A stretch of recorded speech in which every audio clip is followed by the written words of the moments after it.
It's nice to meet you. I'm Mary Jo Zorb. Mary, nice to meet you. Here's my card. Oh, thank you. Oh, thank you. I got a whole pile of stuff now. I'm trying to remember when council motion for me to, well, I'll just say I earlier council motion. almost didn't.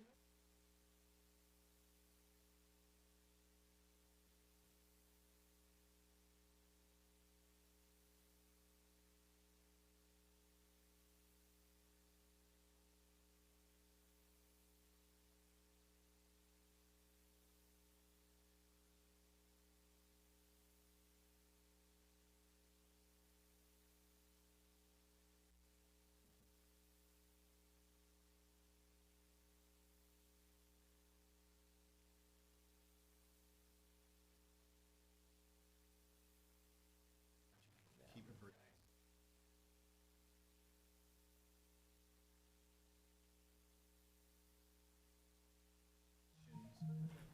You know, about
Start. ICRC, are we ready to start? Okay. All right. We're missing a couple members. One of them probably isn't going to be here tonight, and then I don't know about Miss 16. I don't know if she's running late or if she'll be here tonight. But welcome to the City Community Development and Recreation Committee meeting on 7/12 at 6:30. I don't know if you guys were able to look at the agenda. or the minutes from last week, but I sent them out on Friday. If nobody has any objection to them. Anybody? Either of you two? We're the only ones here. Everybody got that? Okay. So as you probably saw, the first part of our agenda, and maybe the only part that we'll get to tonight, which is okay because it's very important. I want to make sure we spend a good amount of time on it, understanding the two proposals, are the two comprehension plan proposals. The first group who will be going is Community Planning Insight. It's the one with the blue pages. I forwarded it to you guys if you didn't see it in your email. Do you have another printed I don't have copy? another copy of these. We only got a limited amount of these paper Okay. copies, but it is in your email. I have one extra if you'd like to see it. She's a paper Can I girl. write on it too? Absolutely. Then yes, I'd love it. It's not bound, which is probably easier. Yep, She'll prefer that. There you go. thank you so much. And then the second group up will be Urban Fast Forward. And with that being said, I'm going to hand it over to Ron. He's going to explain some things for us. So go ahead, take it over.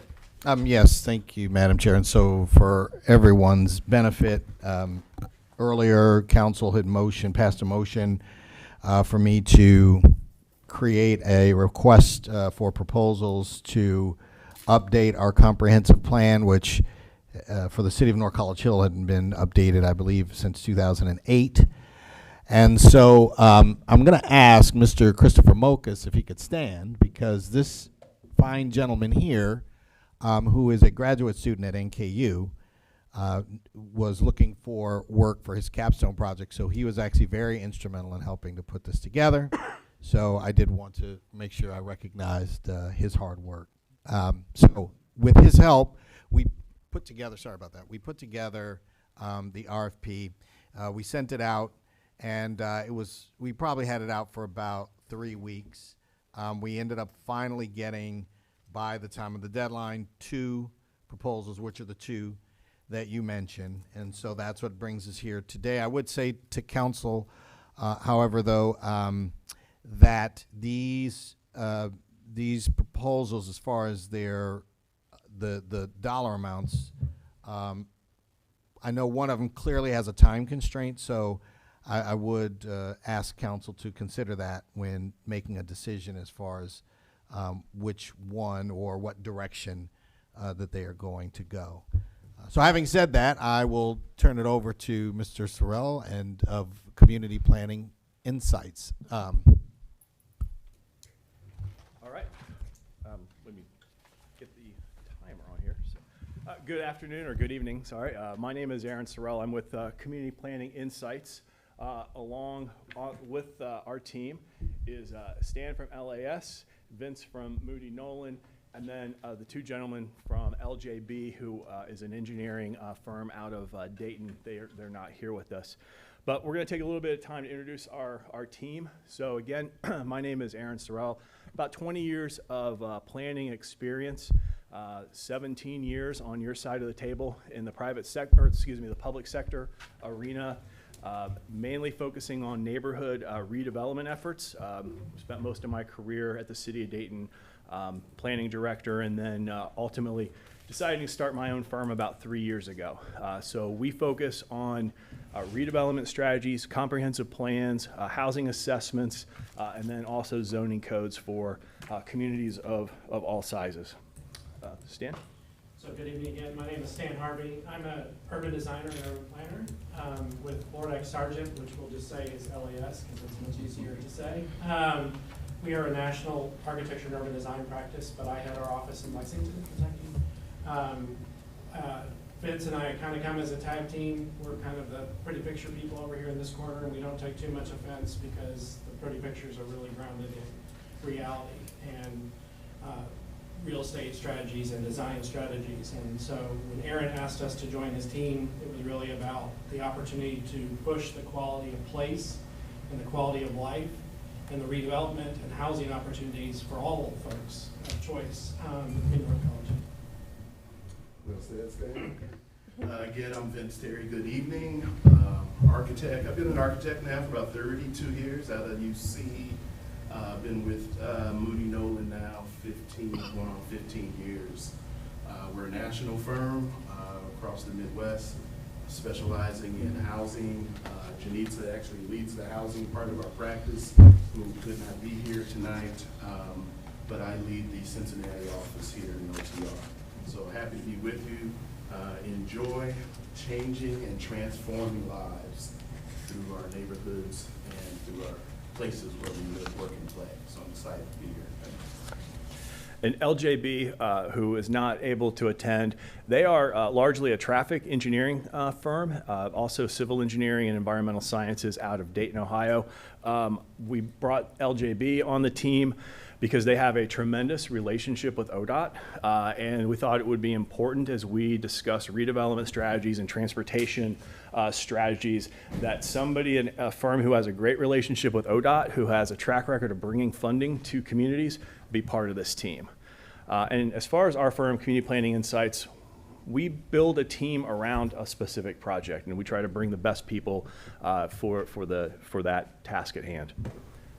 So just a few examples of some recent projects that are somewhat similar. We recently completed the Village Yellow Springs Comprehensive Plan, which had a transportation component, land use component, and then also an economic development component for their downtown area. The City of Trenton Comprehensive Plan, we are getting underway with that, just outside of Middletown. And then on the housing side, one of the more recent housing strategies that we put together was the North Platte, Nebraska, Lincoln County Housing Assessment and Strategies. That won APA Nebraska's Best Practices Award when we were completed with that, and the community was extremely pleased with that project. Do you guys want to talk about some recent projects or projects you're involved in? Sure. I'll just start. We're fortunate. This team is really locally grounded and based. We may be more of the newbies and hopefully a little bit of a perspective. We do a lot of work. We're fortunate to work around the country, so have been able to see redevelopment trends, how cities like North College Hill are leveraging money and grants and the Recovery Act and opportunity zones and all of these things. So we'd love to bring that perspective, but we're really designers at heart. And that's why we're excited. And the projects we've done with Moody Nolan, we're fortunate right now to be working with Cincinnati Metropolitan Housing Authority on a plan for the West End and the housing strategy to provide affordable housing and housing choice in West End that we're doing together with Moody Nolan. The other thing that gets us jazzed up is the, I jokingly I kept saying to Aaron, strip recovery, first step is admitting you have an issue. But what I mean by that is the opportunity that you have to create places out of your commercial anchors and the retail districts that you all have, but to really make them vibrant places, to work with the property owners, and to work with design strategies to bring in new housing, to bring business and to work with local business as much as possible. Those are the kinds of things that is our kind of specialty around the country, is doing large-scale physical redevelopment, and both of commercial and the other. Vince will talk a little bit more about this, as his focus is affordable housing and housing development. We are fortunate to get involved in a lot of redevelopment work with housing as well. Affordable housing, senior housing, some of the HUD work with authorities. We've worked with several authorities across the Midwest, and we specialize in that. Key to some of our work is the strategy and storytelling that goes along with making neighborhoods work. So we're in the middle of doing that research now with Stan and West End work. Some years ago in '09, we did at the banks, which is kind of more of a market rate work, but the exciting challenge of taking blighted brownfield and changing it in between two icons. So exciting time in our history in 2010 in downtown Cincinnati. From there we went up to Avondale, and we're changing the course of some of the downtown districts in Avondale with the Avondale Town Center, 120 units there. So yeah, we're excited about what we do. Yep. Excited about teaming with great partners, and excited to be here with you on the next steps. And in addition to the design and planning aspect, we also all have experience on the financing and implementation side of the ledger. When we look at redevelopment tools available in Ohio in this area, Land Bank has been one of the newest ones. I helped set up the Montgomery County Land Bank, and so have an intimate knowledge of the Land Bank CICs and a lot of the financing mechanisms that are available to redevelop commercial, industrial, and neighborhoods. So if we're going to boil our team down into kind of 5 points, we're award-winning professionals in our discipline. We're a diverse team specializing in creative and comprehensive solutions. We have local knowledge, presence, and a track record of success. We bring national experience in similar communities and scopes of this type of project. And we bring a commitment to the communities and the stakeholders we work with. So I'll just kind of briefly go over the project scope as we see it. And it's in the proposal. Hopefully you've had a chance to look at it. But the key areas that we see, so the community engagement strategy. Hopefully COVID is mostly behind us, and we can move forward with all in-person events and activities. We would set up a project branding and stakeholder steering committee working with this group, the council, other key stakeholders that you determine best fit the need in the community, property owners, key civic organizations, et cetera. Like I said, we want to have all in-person events if possible. We would have an online presence for those individuals who can't attend meetings or who don't want to attend meetings, 24-hour access both on surveys, online mapping applications, and a general web portal for people to be able to look at the plans, make comments, provide us feedback, et cetera. That can either be on your website or one that we develop internally. We want to make sure that we have inclusive outreach efforts and target difficult to reach households. In a project like this, property owners tend to dominate the process. So we want to make sure that we're taking intentional steps to attract renters, seniors, and minority households who typically do not really get involved in planning activities like that. So we would work with a variety of stakeholders, churches, civic organizations, community leaders that can help get out the vote and the voice and bring people on board. Our existing conditions assessment, largely Vince and Terry, Stan and Vince would look at land use and character, both the residential neighborhoods and the industrial and commercial opportunities. LJB would undertake the utility assessment, looking at capacity and needs for any redevelopment activities that we may propose. They would also work on the transportation side. So not only traditional vehicular transportation planning, but we're proposing doing bike and walk audits so that we can develop a pedestrian and bicycle friendly plan. Then also working with the public transportation group, making sure that we work hand in hand with their bus route planning and any new stations or stops that might be in the process of being developed. I would largely handle the housing assessment and strategies along with Stan and his group. We would be doing a needs and gap analysis by income, by tenure, and by household type.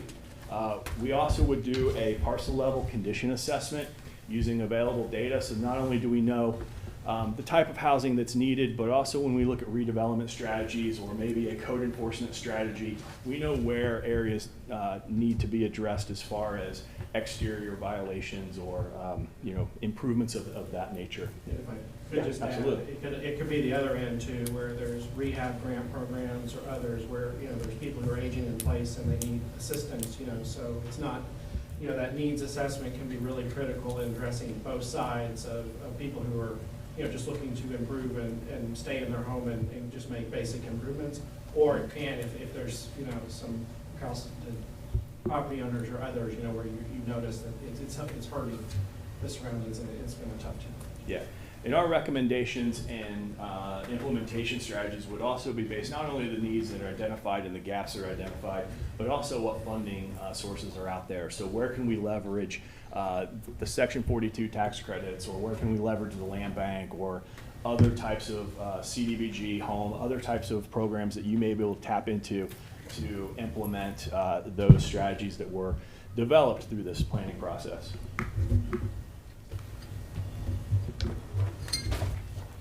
When we talk about the comprehensive plan itself, of course, we would look at local and regional demographic trends that would impact North College Hill. We would not only do our own forecasting, but also buy third-party data. It's a little challenging now with the Census Department not getting data out until September, so we'll kind of muddle through that as best as we can. We'd integrate all of you, review and integrate all of your existing studies and plans, not only locally, but any other regional plans that may impact North College Hill. We believe that the approach to take here is focusing on placemaking and character and quality of life. You know, building on the value proposition for North College Hill, and focusing on the place as an economic development strategy. You want to talk a little bit about that? Or? Sure. I mean, I think part of that's just, the places that we share. So it's the streets, it's the parks, it's the community facilities, it's the senior center. So comprehensive plan is an ideal place to talk about those and look for improvement plans. But it also could be about housing, neighborhood, and commercial redevelopment. And I think what was so interesting to us is North College Hill is small enough that you will get to that fine grain. We kind of live in the details, and usually comp plan can't dive down into. But what we would foresee in this process is we would work together to do what we would call catalytic projects. So we would work with you all and others in the community to say, and you've already said that, I think the RFP was really well done and already enunciated some of those opportunities where you could really get into a little level of detail and do some visioning and as Aaron will talk about, some workshops and engagement strategies. I'm going to zip through some of these here. The implementation strategies, I think, are one of the most important aspects of this plan. The old days of of developing a comprehensive plan that laid out a vision, a set of goals, and a set of priorities, and then just sat there on a shelf are over. We need to have achievable strategies and an implementation process that moves the community forward with whatever vision that is developed through this process.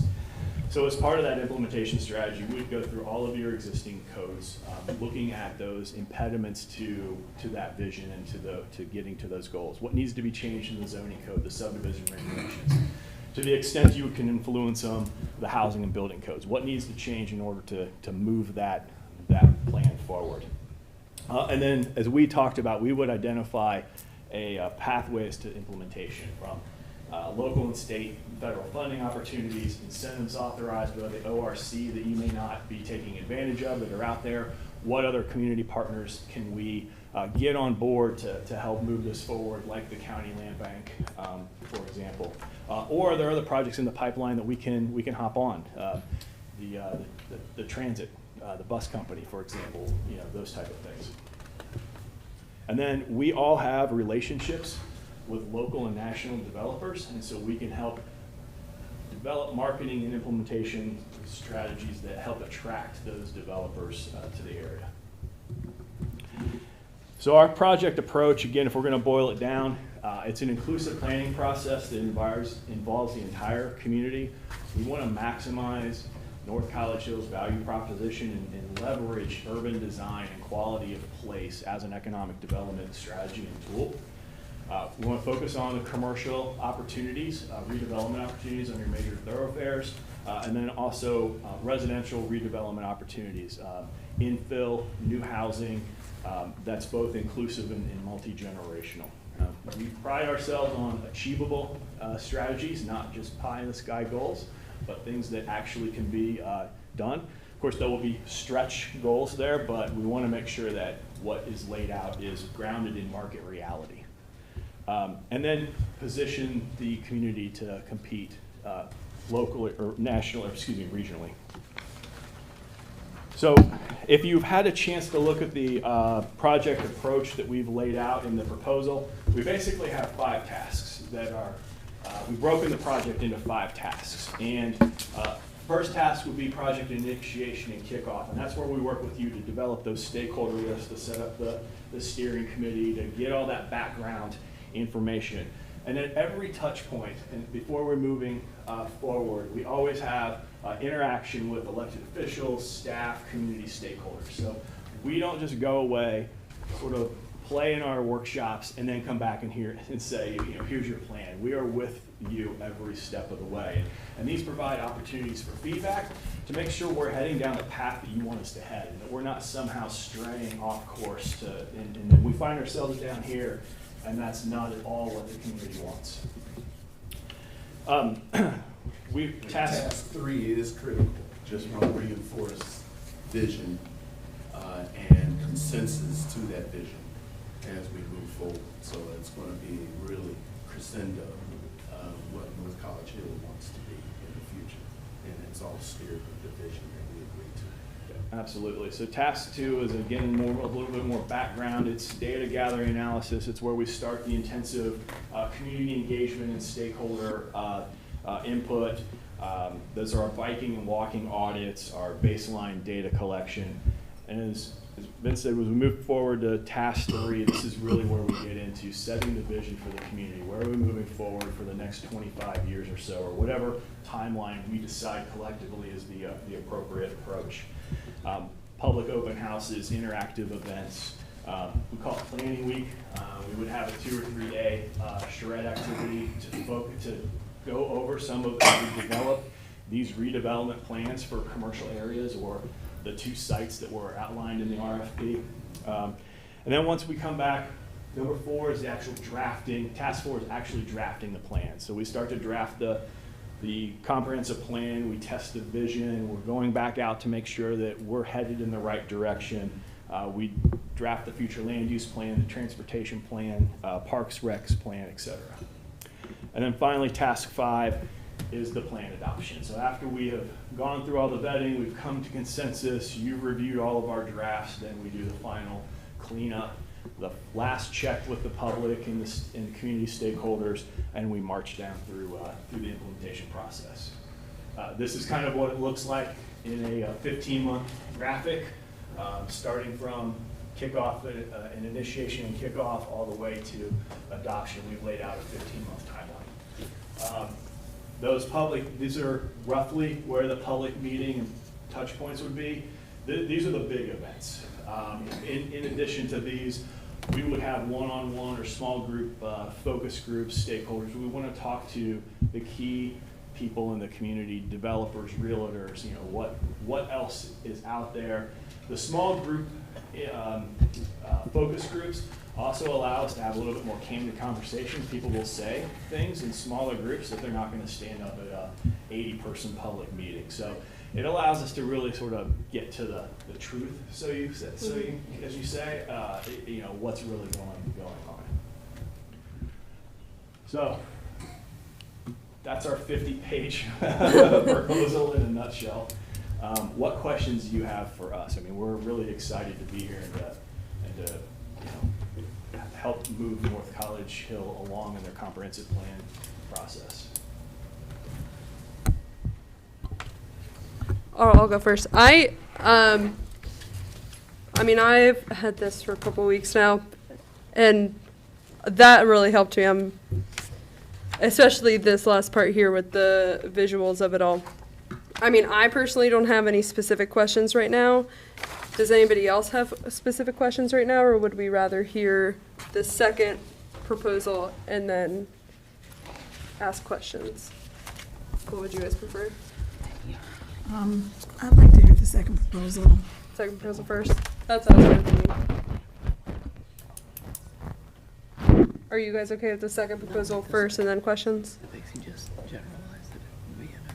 Watch your phone. We'll go. Are you guys okay? Okay. Second proposal. Just making sure I didn't miss Oh, no, something. you're good. What's a public open house? So what we would have is we would have our first initial meeting. So basically a public open house, or it's an event that the community is invited to the first event would be introducing people to the project, the timeline, a little bit of background, and then we'd have interactive exercises about where do you see North College Hill going over the next 20, 25 years? Where would you like to see it? What's working well? What isn't? What areas of the community do you really like? What areas of the community should be improved? It's kind of that 30,000 foot look so that we can start getting a better idea on what the community wants us to focus on. And then at each, let me go back to this. So at each of these points in time, either through the data gathering or through the visioning, we would have these public events. And depending on where we are in the task, they're structured slightly differently. If I could, because I think the question's a really good one. It's really hard. People are kind of meeting it out sometimes, and this is can be a very technical, there's a lot of planning jargon and stuff, but what we would love to do is work with you all in the community.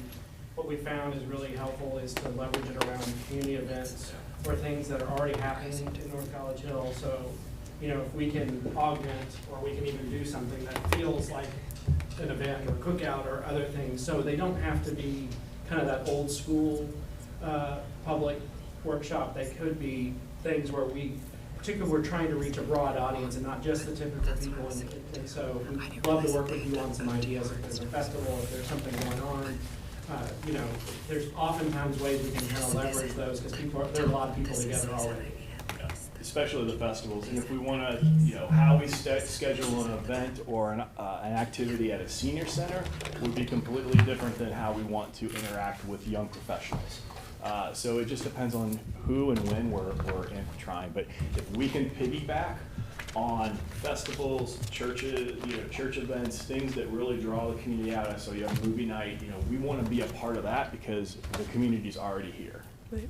If there's a festival, that's one way to introduce this need, and it would probably be an invite to a more, you know, specific meeting, like a town hall that is going to be about the vision rollout of North College Hill.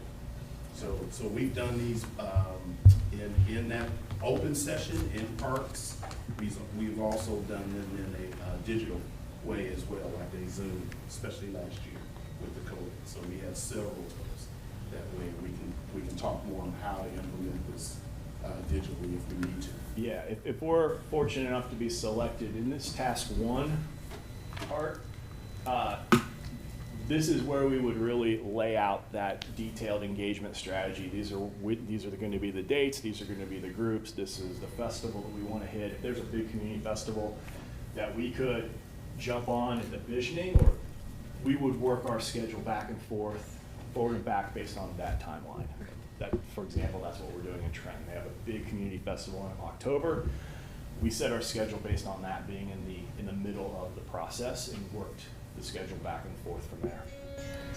Really quickly, I have a question about the pricing. It's on page 43 if you guys are looking at the PDF for this.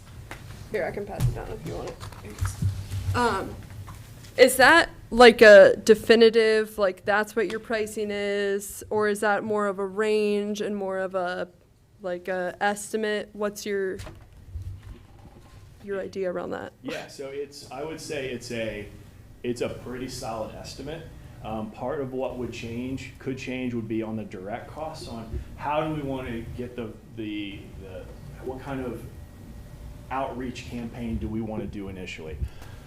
In the RFP, it specified or mentioned a first-class mail letter with return postage on a hard copy survey. Frankly, I think you're going to spend a lot of money and not get a lot of results on that. Okay. So if we could do that differently for like the post office has an integrated delivery system to where we can send out postcards to every address. We also then know roughly where those individuals, what their email addresses are, so we can tag that to their social media accounts, as well as deliver direct IP targeting. So if they're on ESPN or CNN, they will get an ad about one of the open houses and directly to their web browser. and that's a fraction of a cost of what a first-class mail twice would do. Plus, having to code a hard copy survey just adds thousands of dollars and Right. hundreds of hours of time. I think the steering committee is really, really important too. You know, that's the, people trust people they know, and they want to hear it from people they know. So we also want to, you know, I think choosing and enabling that steering committee to get the word out to church congregations and to businesses and to neighborhood association listservs and that type of thing. I think that's another, you know, that's not a huge cost, but it's a really important step. And this, sorry, the steering committee would be people in the community.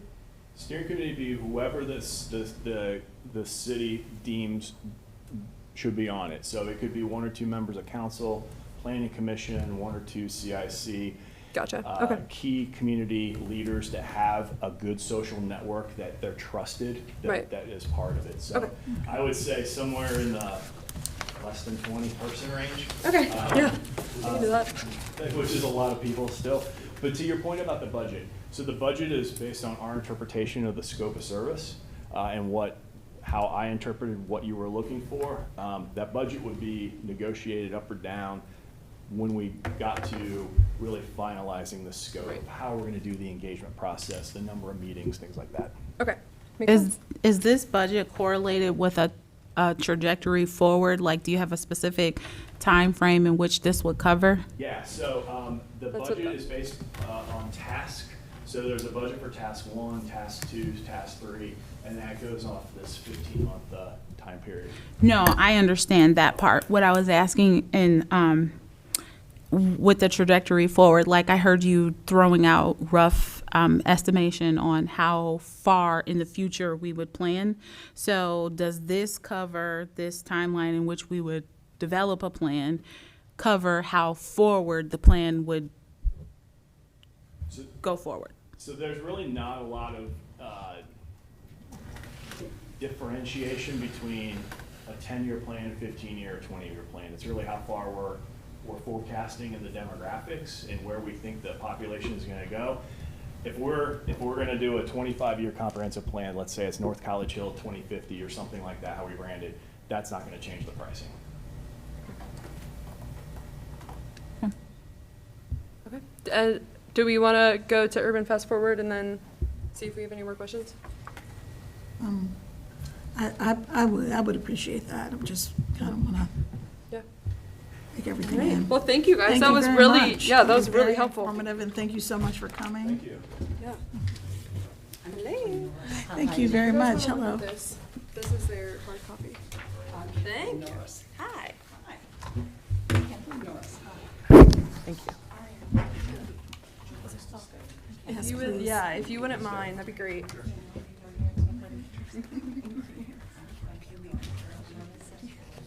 Madam Mayor, Mr. Manager.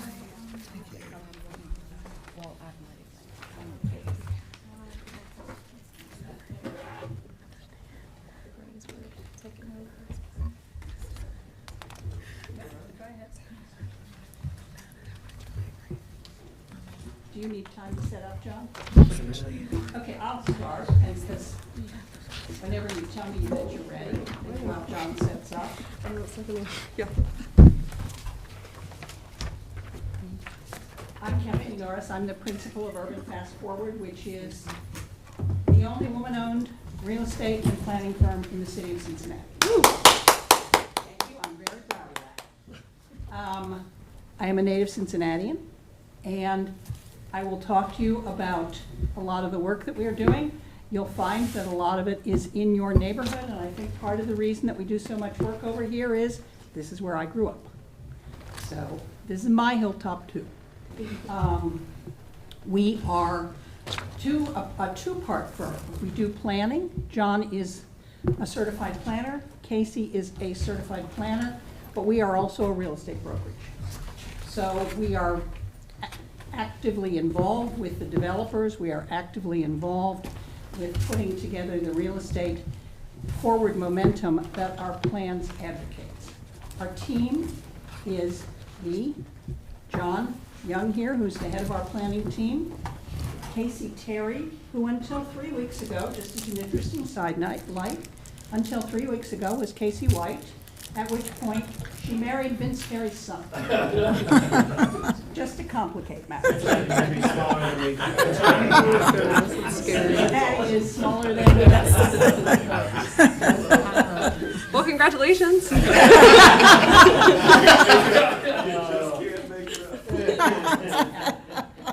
she told me you were gonna be here today, Vince, I said, okay, you know I love Vince, but this is gonna get in.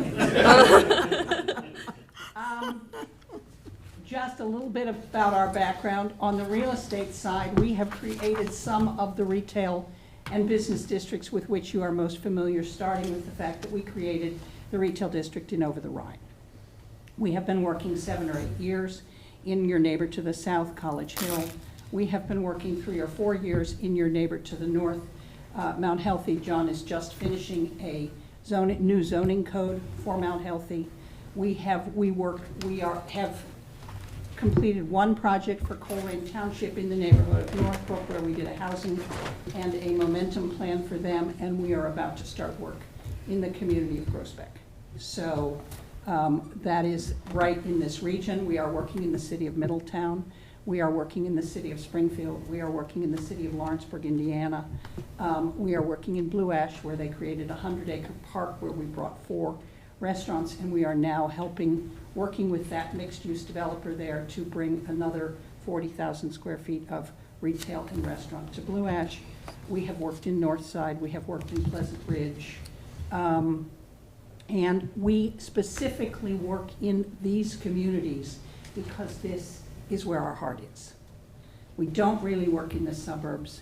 Nothing wrong with the suburbs, but we believe in these kinds of communities. We believe in cities the size of North College Hill. We believe that you have visions and dreams, and we believe that every single one of our communities has a unique personality, and that our job in this planning process is to uncover that unique personality and tie our plan to what North College Hill is, not tie North College Hill to our plan. And that's very, very important to us, and we work very close to the ground. Our colleagues have talked about their engagement. Engagement is crucial. We are actively involved with all of our communities, and in fact, it's very hard to make us go away. We are still involved in communities where we have finished assignments a while back, but they will call us and say, what can we do about this? What can we do about that? We did a first phase of work in North College Hill, and they came back and said, okay, you've called out the need for zoning reform, write us a new zoning code. So we're very proud of we're in the second phase of our work in Springfield, Ohio, moving into a third phase. So we're very proud of the fact that we stay with our communities, and we not only help you plan it, we not only help you envision it, but we help you drive it forward, and that's part of our work. So also on our team, not here today, Jeff Racer, who's a very fine architect. Again, another commitment to urbanism, another commitment to communities like this. And he brings a tremendous ability to do community engagement, as well as what our colleagues talked about, pretty pictures. Every plan needs a few pretty pictures, and Jeff's are prettier than most. We brought in the Greater Ohio Policy Center because your RFP called for a housing analysis. And the Greater Ohio Policy Center is one of Ohio's real heavyweights in figuring out how to drive our communities forward. They work in brownfield revitalization. They know all the funding strategies. They do housing analysis. They really bring a ton of muscle, a ton of connections, and a really deep understanding of some of the assets that are out there that might not otherwise be known. So we're bringing them into our team. John, next slide. And I said, a plan that reflects community desires. Every single community has a unique personality, and you know what it is, and our job is to figure out what it is and listen to you and help you build on that. We believe very, very, very strongly that every community is unique. We talk about, in our firm, we talk about the fact that reurbanization was a reaction to the homogeneity of urbanism, suburbanism. all of a sudden, all the suburbs kind of felt alike. There was a Fridays, there was an Applebee's, they were all the same things. So we came back into the city because each neighborhood had its own texture, its own personality, its own trajectory, its own way of doing things, especially in Cincinnati, where we're so neighborhood focused. We have to be careful now that we don't homogenize our urban communities by trying to make them all the same. So we are very much attuned to the data. We look at what the data tells us. We look at what it says about what's going on in a community. We look at what's missing and what's possible, but we don't believe the data is determinative. We don't believe that the trajectory of a community is defined by what the data says.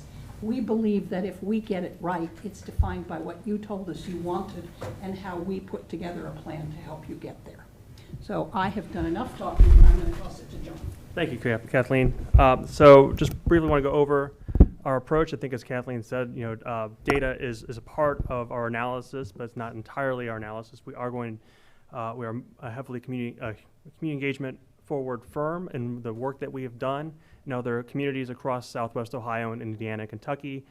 We greatly focus on developing workshops, stakeholder meetings, one-on-ones, and other types of engagements to really get and drill down to community aspirations and visions. Some of the things that we have done in a neighborhood such as Springfield, Ohio, is we have worked with the community on partnering with community events, especially on the Juneteenth celebration in Springfield a couple years ago, to really kind of get into the kinds of input that we need from people who don't typically attend planning sessions and planning forums, and was really illustrative in that. Obviously with COVID, we had to do some engagement online, so we do have an online engagement as part of our proposal that you guys have before you.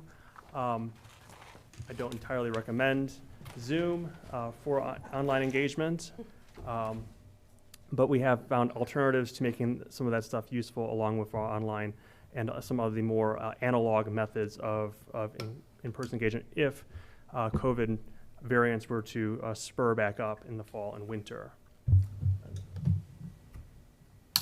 So, we have in our proposal in our presentation to you kind of just outlined some of the stuff that data we'll be collecting. This is there's comprehensive plans, typically get census data. We, of course, will also look at some other third-party data as well, and also use the input engagement sessions to create our own data set of community aspirations and visioning. So we will take baseline. One of the things that we are actually kind of responding to in the proposal is we're looking at more of an economic analysis. This is maybe something economic base related, looking at jobs, looking at a couple of things that Kathleen and I have been working on over the last year is what does retail look like coming out of the pandemic, and what are the types of trend accelerations that are seeming to stick, and how does that affect communities across the country. So we've been looking into how the economy is changing in this next decade and where we're going and what really kind of the aspirations, trend lines, and data sets say about where people are going and how they're spending their money. So we'll be looking at that. Housing analysis, once again, Allison from Greater Ohio Palace Center, we've been working with her in parallel in Springfield on a house. She's been working on a housing plan, we've been working on a neighborhood plan, and we've been sharing platforms and data. They're really a really great group to work with. She'll be getting access to a lot of the housing information and helping us kind of decide with the community where we can focus our affordable housing efforts, what kind of programs would be appropriate where, and how to kind of work with developers in moving that forward. Green space, parks, recreation. This is something that Jeff is actually really passionate about. He has actually already started an analysis of your parks, and I'm sure if he was here, he would spend about 20 minutes on that, which he's got ideas, and I think they'll be interesting to see. Our infrastructure analysis, I was a planner for a small town in Northern Kentucky for over a decade, and also was the assistant manager in Yellow Springs, Ohio, and you'll learn a lot about water treatment plants when you're looking to build one, and we have some competency in there as well as in transportation. John is a hardcore transportation geek.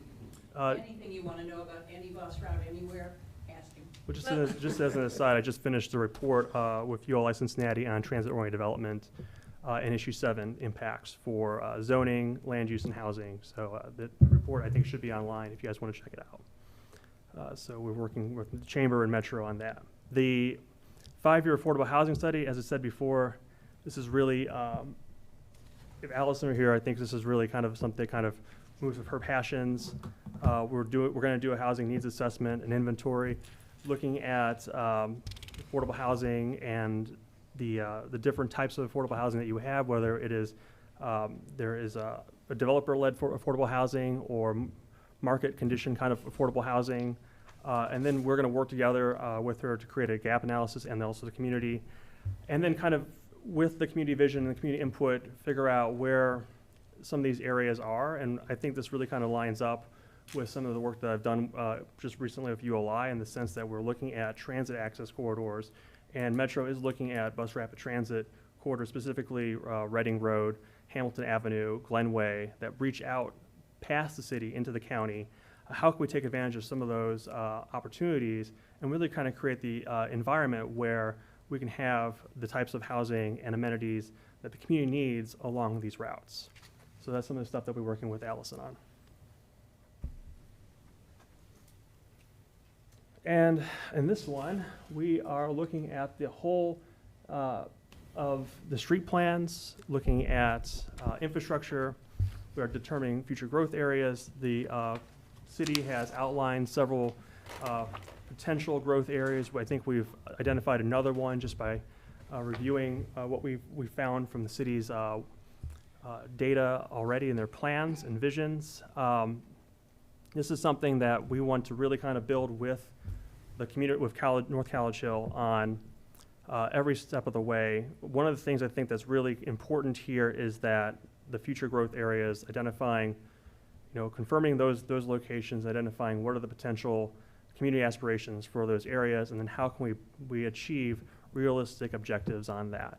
And a couple of the examples that we have here is that we've already helped communities like Springfield doing the type of phase 0 tactical implementations that help start turning the community conversations around and help kind of start to establish a trend line of positive change and momentum in some of the communities that we've been working in.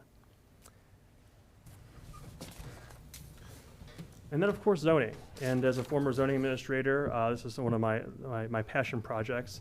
I've already taken a look at you guys' zoning code.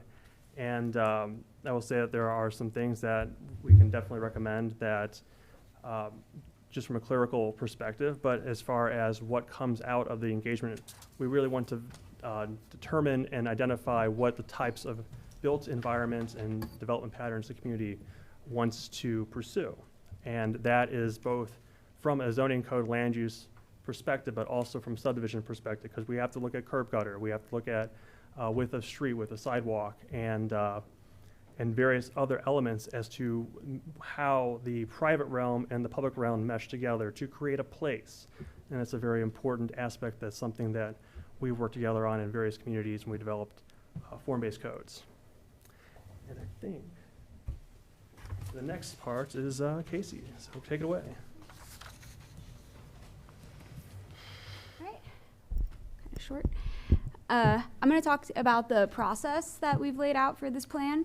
So our process is entirely centered around continued engagement with the people of North College Hill.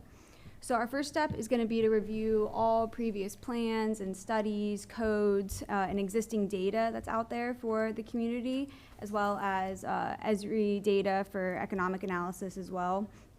We'll establish an advisory committee made up of whoever the city wants to see on that committee, ideally 5 to 10 people that we'll meet with regularly throughout the process, and they'll really help us guide how the planning process will proceed. So the culmination of our first phase is a public workshop. So this workshop will consist of a couple different aspects. We'll have stakeholder meetings that'll be very focused meetings, no more than 10 people with different groups in the community. So one maybe with residents and other business owners. We'll meet with your police department. We'll really try to narrow in on the issues that are specific to each group. And the data that we get from those conversations we have will really help inform our public, large citywide workshop that we have. So that will be open to anyone, and it's really all about visioning. So we're really asking, what do you love about College Hill? What could you see improved about your city? What do you want the future to look like? And that is really going to be our kickoff to this engagement process, so that people really have the opportunity to say whatever they would like to say about the community. As John mentioned, we also will do an online option for this engagement as well. Especially in the past year and a half, we've had a lot of experience working with communities doing online engagement, whether that's surveys or mapping exercises, or there's even discussion boards that can start threads. And it's been really helpful in reaching people that don't feel comfortable coming out or aren't able to make some of these meetings we have. We'll go next. So then we'll take all of this data and opinions and information we've gathered from the community, and we will start to develop the plan. So as planners, this is the really exciting part for us. We'll look at significant sites like the Beach Knoll site and Josie Becker sites. We'll start looking at future growth areas, land use plans, everything that John just recently mentioned. And once we have these preliminary ideas ready to go, then we'll come back to the community. And so this is really a crucial step in our public engagement process, because this is when we can take these ideas to them and say, did we get this right? This is what you told us. Did we come up with what you wanted to see? And so to do that, we'll have a very graphic heavy public engagement. We'll have photos that we can make into visual preference surveys to say, is this what you wanted to see? We have Jeff, who's a great designer. He can make us pretty renderings, and it'll really help the community understand what we're proposing and really be able to give us good feedback on it. But for a plan to really be successful, we understand that there has to be community buy-in. The community has to say, oh, this is our plan. We came up with these ideas. We're invested in this. And so as John mentioned earlier, we have to get people engaged that don't always come out. So as the other team mentioned, a lot of times there's certain groups that will always come out from community engagement, always make their voices heard, and then there's others that don't seem to show up. And so since we work in a lot of communities that seem to have this problem, we've developed some strategies to really get them to come out and get them engaged. We try to host events in community settings that are familiar to people, churches, schools, parks, places that people are already coming, and hopefully they'll come see us there. We try to host events times when they're able to make it, usually evenings and weekends. We also like to just walk the streets of a community and have conversations informally with people on the street. And you could really learn a lot from people that way, where it's not a formal engagement session. And we really want to utilize the online engagement process as well. We've also had success doing door hangers. So we, throughout the entire community, or just certain parts that seem to need a little extra reminders about the engagement. So we'll put door hangers on, and it really is a physical reminder to come join us at a workshop, and then speak with community influencers that can publicize the workshop to their own networks. Next one. So once we've heard from the community about what they think about the preliminary plans that we've come up with, then we'll take all that feedback, partnered with a online survey as well, and start to draft the final plan. So we'll make adjustments to our ideas based on the recommendations that we've gotten from the public workshops. And then once the final draft is ready, we'll host a third workshop to present the plan to the community. And while we'll look for general feedback during this workshop too, we'll also really be focusing on the implementation aspect. So some initiatives will have an obvious entity that really should do the implementation, but others won't. And because this is a community plan by the community for the community really needs to take ownership over it, and they'll have ideas on who might be the best entity to move the plan forward and navigate the steps. So that will really inform our implementation section of our plans, which we're very proud of, and which will essentially give a to-do list. So here's our initiative, here's who should lead it, and here's step one to start it. And then when the final plan is complete, we will give it to the city for adoption and be on standby to help you guys implement it. And with that, I'm going to turn it back over to Kathleen to wrap us up. This is the part where I want to say, the thing I have in common with all of you, I'm not a planner. There's a lot of really specific work that these guys are trained to do that is very important to a plan. And there's a lot of jargon to planning. I mean, John talked about form-based codes, and I saw a slide up there where we had transects, and that is all very important stuff. And I don't mean to use stuff in a negative way. That is crucial. Plans have a formal component to them. And it is important to have a plan because it puts you in the way of funding and because it positions your city to be a future city. And I am 70 years old, and I am going to give you a plan for a generation of which I am not a part. And it's very, very important. And you're to be congratulated for understanding that we are building a city in which our children will stay and raise our grandchildren. And I think that's really crucial.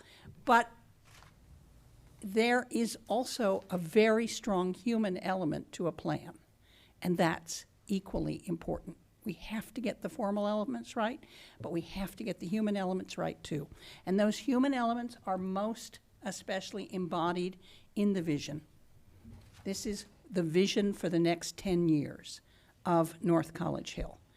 And that's crucial that that reflect what your community wants. And it has to reflect what the naysayers say as well as what the positive people say. We have to take all of that into account.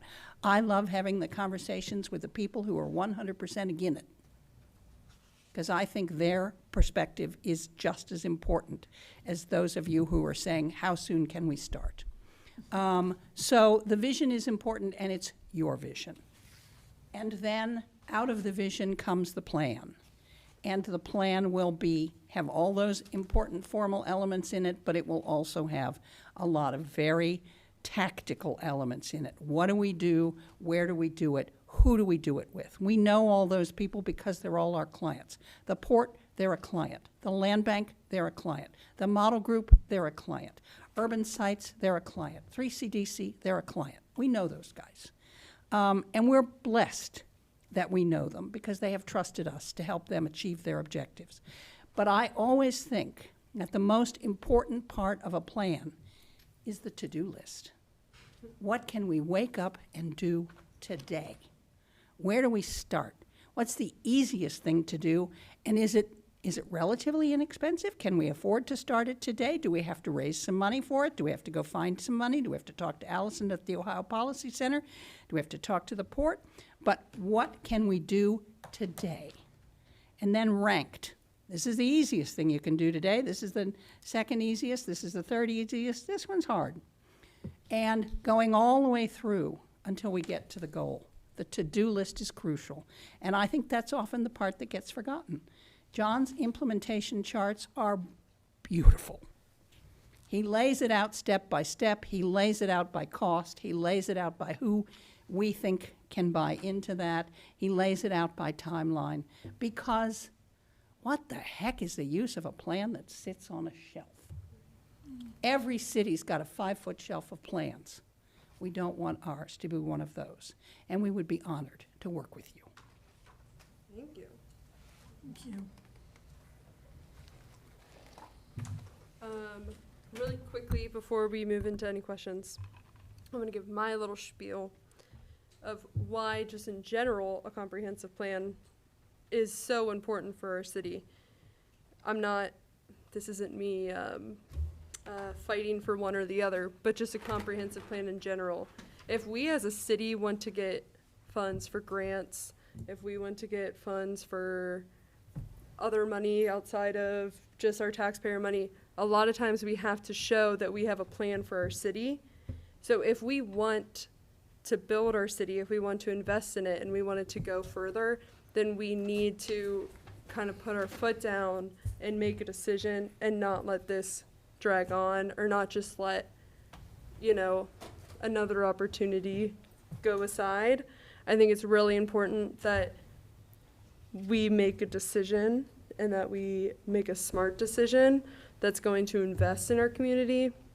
Because even if you don't love any of the ideas, I think that just the fact that we could get grants, we could get other funding from just having a comprehensive plan, any comprehensive plan, I think that that's really important to just take note of. I just wanted to get that out before we asked any other questions, but I don't have any questions right this second, but I probably will. But does anybody else have any other questions? Thank you, by the way. I'm sorry. There are certainly, and I'm sure our colleagues will say the same thing. If you have questions that arise later, Great. let us know, and we will certainly be happy to address them. Great. Okay, well, if nobody else has actually any questions, I wanted to ask about your price, because I asked the same question to you. 168,000 was your price. Is that a rough estimate? Is that that's what we're going to spend max? Is that that's a minimum spending? I think I'm going to say the same thing our colleagues said. I Okay. think we're both in the same position. We gave you our best price based on our understanding of what you told us you wanted. But that was an RFP. Right. It was, nobody really did a deep dive and said, well, we need a little more of this and a little less of that. Right. I think that we're probably, unless you ask for significantly more or significantly less, I think we're probably in the ballpark of a price. Okay. But that is certainly something that we would negotiate with you. Okay. All right. Does anybody have any questions? I don't have a question more so than a thought, and I'm sorry if I'm sounding like the negative Nelly, but I'm really not at my core, and I'm not. I guess, so I've lived in NCH my entire life, and I guess I keep hearing about we need to have community engagement, and I fear that is our biggest Yeah. I agree. hurdle I in agree. all of this. We don't have any. Look at this room. This is the community. yeah. It's tough. It's really tough to get input, and if we do, it's the same group that our own personal networks that we know who we talk to, we know who we can reach out to and get a response, but it's those people that sit behind a Facebook keyboard and just, excuse me, complain. But those are really the people that we need to hear their voice, and I don't know that we're going to, other than the complaints on Facebook.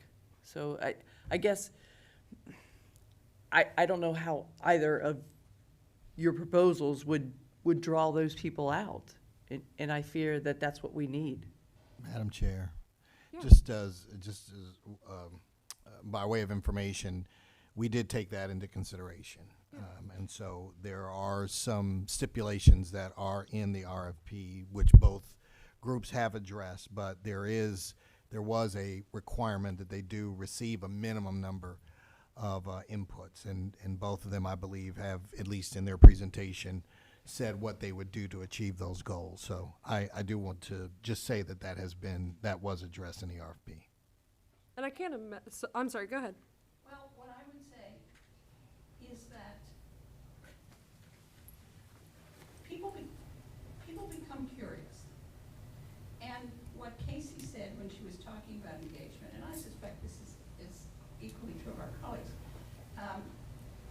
you start with the people who self-select to be part of the process, and it's the same people.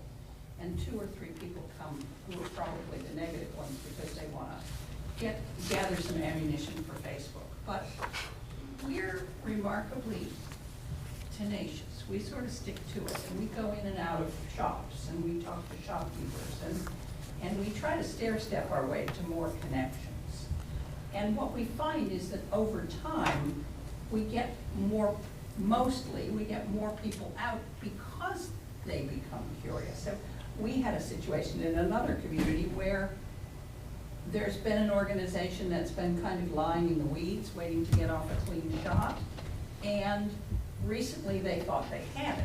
You know, we sent something out and they sent John an email in which they basically said nothing of what you have suggested is any good whatsoever.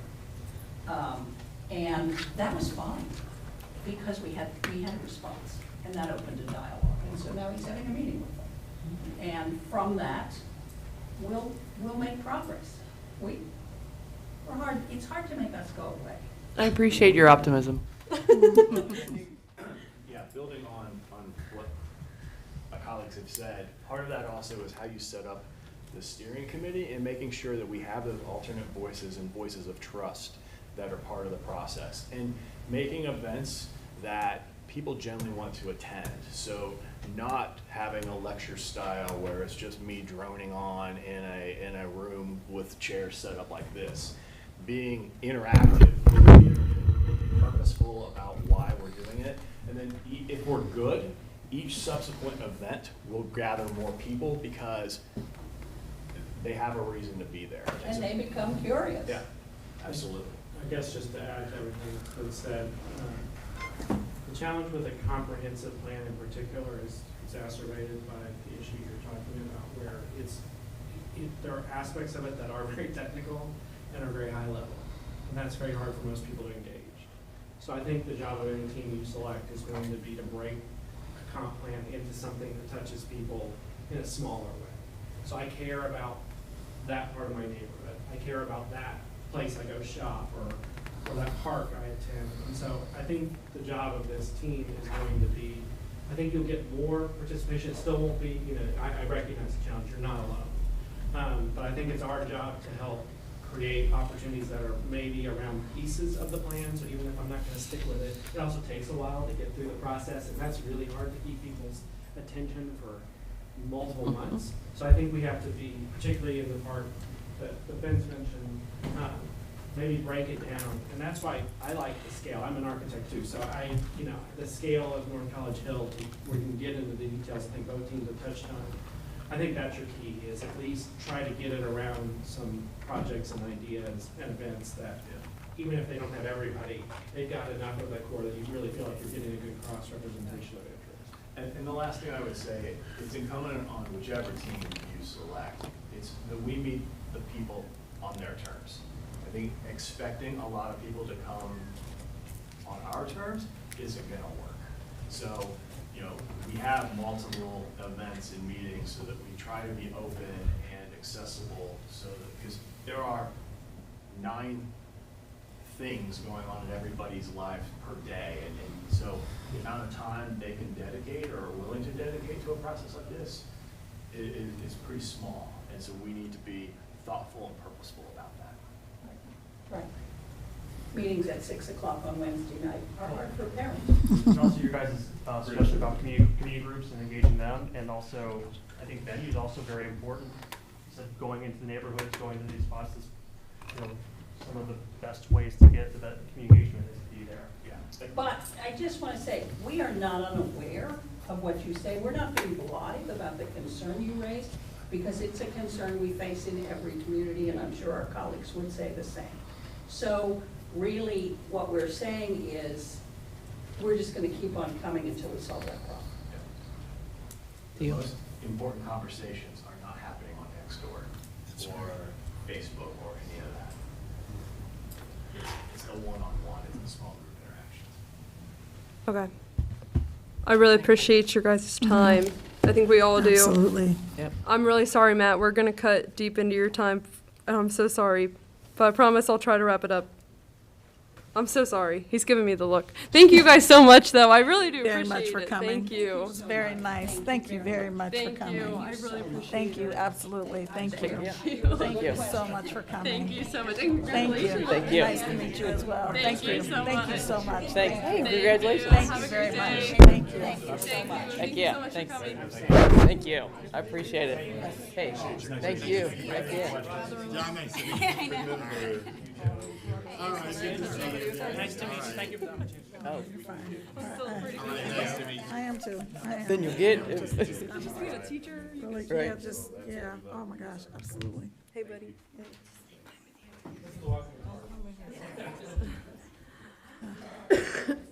All right, so I'm pretty much gonna throw out the rest of the agenda, because I think that this is really important that we pick this, that we pretty much pick one that we're strong with and we present at the next council meeting. And the reason I say that is because there's a time restraint for, urban fast forward. Mr. Mosby, do you remember that specific time restraint that urban fast forward had? Yes, their proposal, they said in the proposal was good for 90 days, which was 90 days from the due date. So the due date for us was June the 15th. Okay, so 90 days from June the 15th is when we either need to tell Urban Fast Forward yes or no. And honestly, I would rather have our answer before that anyway. Madam Chair, Go ahead. I think that because there are only two plans, we could very well, I think, send them both to full council and then maybe have some kind of a brief discussion and a vote on which one we want to select. Okay. Is there any formal, like, paperwork, like resolutions, ordinances that we have to have? Only the only resolution that would be necessary would be the one authorizing me to enter into an agreement. So my only worry with that is that we'll talk about it next council meeting. And then at the council meeting after that, we'd have the first reading and the second, then the third, and then we pass it. So that's the only reason why I get nervous about that, because I don't know if that'll hit the 90-day mark. Probably because of the summer session. Yeah, probably not because of summer session. So that's the only reason why I'm kind of like, let's pick one. Because, and that's why I wanted to have them come and talk, so that way everybody felt informed about it and they could make an informed decision right now, so that way we can present that resolution to council at the next council meeting. I just don't want to, on a professional level, even if we don't end up going with Urban Fast Forward, I still don't ever want to just leave a company hanging that was so kind enough to present all of this and put all this information together for us. So with that being said, does anybody have a preference of which comprehensive plan proposal that they preferred or that they had a strong tie to? I do. Go for it. I think that the urban fast forward one was more local, and there were more local examples that we can actually go and take a look at and see like the results of it. I mean, it's more expensive, but at the same time, you know, I think that, you know, one of the questions I wanted to ask, unfortunately we were under time constraints, but, you know, Kathleen grew up around here. So, I mean, when you grow up, and, you know, Cincinnati is one of those places where, you know, when I was in high school and they used to tell me what high school you went to was gonna matter, Right. I used to think they were nuts. But it's real. But that is a Cincinnati thing. I mean, you know, 30 years later, what high school did you go to? So what high school did you go to? Seriously. I mean, so I really think that gives her an advantage over Aaron. I think that's the owner of the other company. yeah. So, Well, and I think too, I mean, there's a reason why the growth kind of skipped NCH, and I think they're kind of part of the reason. I think it went from College Hill, and then now, I mean, just look at Mount Healthy and all the amazing things that they're doing. Not saying that North College Hill is not amazing. I love it here. But I think that I could really hope that we could bring some of that growth that they're bringing to other places to us. What do you guys think? I think my thoughts are too long for the time that we have, but I do have a lot of thoughts and things I want to say. Right. So I'll briefly address one thing that kind of has me in the middle of both people that presented. So in the former work that I used to do, there was like surveys that we would, you know, bring people in. It's called customer market knowledge. And sometimes people don't know what they want to get the desired goal that they have. Right. So there was a lot of focus on community when I kind of feel like no matter, not to dismantle what the community wants, but we need the wisdom and the insight of someone to help us grow to the place that the leaders in the community project where they want the city to go. Right. And then we bring options within that realm to the community to engage. I actually felt like the comprehensive plan, I was unsure if that one, Sorry, which one? The community planning insight or the urban? the urban fast forward, Okay.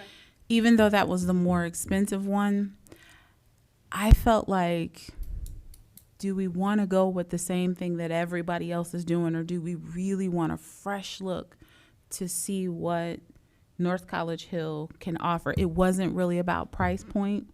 It was just initiative. But I tend to be very like tech savvy and forward thinking. So I don't want to race ahead of where our community actually is. So I just, those are my two positions. They seemed a little bit more forward, and when I say they, I meant the Community planning insight. the community planning insight, and then the urban fast forward. They seemed a little more hometown feel, which can be good or bad. You know, sometimes people say that they want things, but how to get there and the journey to get there, you really need someone with the expertise and the knowledge and the insight to bring that forward. And the community planning insight seem to have a more edge to a sharpness that the hometown feel, but it's just the decision on where do we want to take our community, and that has to be decided amongst us, I think. So I guess I wanted to just put those kind of two concepts out there. Can I add to what, because I think my mind is kind of going almost where yours is, from the perspective of the community planning insights. I felt like they had a larger network to draw from, to get external ideas, to get external input. And maybe that's kind of what I took from the forward thinking kind of concept that you were going with. But then I do like that urban fast forward has worked all around us. I like what's happened to College Hill. Right. But then how do we make ourselves different and more enticing than College Hill? Right. We don't want to recreate College Hill. We want to be North College Hill. Right. And I'm going to just throw out a little thing. When somebody comes here to And make a presentation and doesn't get our city right, Yeah, I noticed that too. whoo, does that go through me? I know, I almost stopped her and said, by the way, we're North College Hill, not College Hill, Right. but I felt bad, I didn't want to interrupt. No, and honestly, and I think too, North College Hill has had so much, there's a lot going on already, but there's a lot going on this street, and there's a lot going on this street, and there's a lot going on in this group, and I don't think that we have a lot of focus, and I feel like the community planning insight, they have focus, they have very strict focus, and I think that's something that we would really benefit from, is that order. So, Madam Chair, go, yeah. I also think it's important that you actually see the comprehensive plan for Urban Fast Forward. They just gave you a brief synopsis of like. I what they agree. would- Yeah. That's why I said it's So too you- large for me. You I'm haven't sorry. seen that. There is a copy in the office there. Yeah, we have. They both looked at them. Okay. I didn't Yeah. dig into it. Right. I Okay. flipped through it. Yeah. I would- yes. So you probably might want to. I also would like to say that it's important that whichever way you go, we need to do something. Right. Doing something other than nothing is not beneficial for us. Right. If we don't grab a hold of something to move forward, we're going to continue to stay in the same place that we are. I don't think that's something that I want to do. I don't want to do that. Right. I agree. You know, I can have a plan and a vision all day long, but if you guys don't catch on, or if you guys don't say, well, we have to do something. We can't keep saying, oh, we want to do this, oh, we want to be like that. Okay. Right. Madam Chair, if I could just Of course. very quickly echo the mayor's sentiments. In 2018, before I got here and before many of you were on council, there was a request for proposals, basically, for an update to the comprehensive plan, but no action was taken. So I do think that, you know, here we are 3 years later. I do think it's imperative that some action be taken so that we can get started. You yourself had mentioned that, you know, that's our business plan. And so if we're going to be able to get grant monies, if we're going to be able to partner with other organizations, you know, we do need to have an updated comprehensive plan. Right. So can we just talk about the details for a quick second? Of course. And Ms. Hall's sitting here, so let's talk dollars. What can we afford? Yep. So I will throw this back at council. It just ultimately depends on what you all feel will, you know, be best for the city. I mean, each proposal, they're not too far apart in dollars, so it's really up to you all what you want to spend. I would just like to, just 2 cents. I understand both of these plans are very expensive. I really do. However, you know, Matt Miller Novak said something once that I'm gonna misquote him. I just all the way, but you know, we are going to get out of this what we put into it. You know, if we want to be the best, we deserve the best. So I think that we should be talking about which company is going to do the best job for us. And that is what we should base our decision on, because we want North College Hill to grow. We want people to come here and stay here. I think that that's like the biggest, you know, thing. And, you know, so I think that that's what we should kind of focus on. I agree, yeah. Okay, so this way we don't cut into Matt's time. Is everybody, I kind of know which one I like more. Is everybody okay with saying which one they like more? Hopefully we have a majority and then we can pick that one to council. Is everybody okay with that? I personally need to look at it a little bit more. I'm sorry. I would like to look at the formal proposal from the Urban Fast Forward. Right. I totally understand what you guys mean. And I mean, I don't want to like rush this at all because I think it's really important. But if we do that and we don't make a choice tonight, that's fine. But then we only have one choice. So that's fine if we don't want to answer tonight. Then Well, I don't want to do that either. right. So we can, I mean, I'm okay with making a choice then based on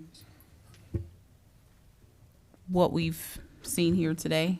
Right. I don't want to delay the process. We shouldn't do that. Right. That's what I'm thinking. Is it on the, I'm sorry, is it August? 30 It's days, September. or sorry, 90 days from June 15th. June 15th, so It's September. you have till September. We have some time. Yeah. But so are we willing then to skip readings then? Because if we do that because of summer session, we need to skip readings. Are we okay with I doing mean, that? she has at least 2 weeks to review the document before our next meeting, if I'm not mistaken, or is it 3? Right, but even if we do that, we're gonna have to skip readings. So I'm fine with doing that if that's what you guys wanna do. But I know that there's a lot of pushback to skipping readings. You'd be right, because the second meeting in September is the 20th, which would be 5 days afterwards. Right. So we would And have also- to, I'm sorry, you can also discuss it again in your committee on the 9th of August.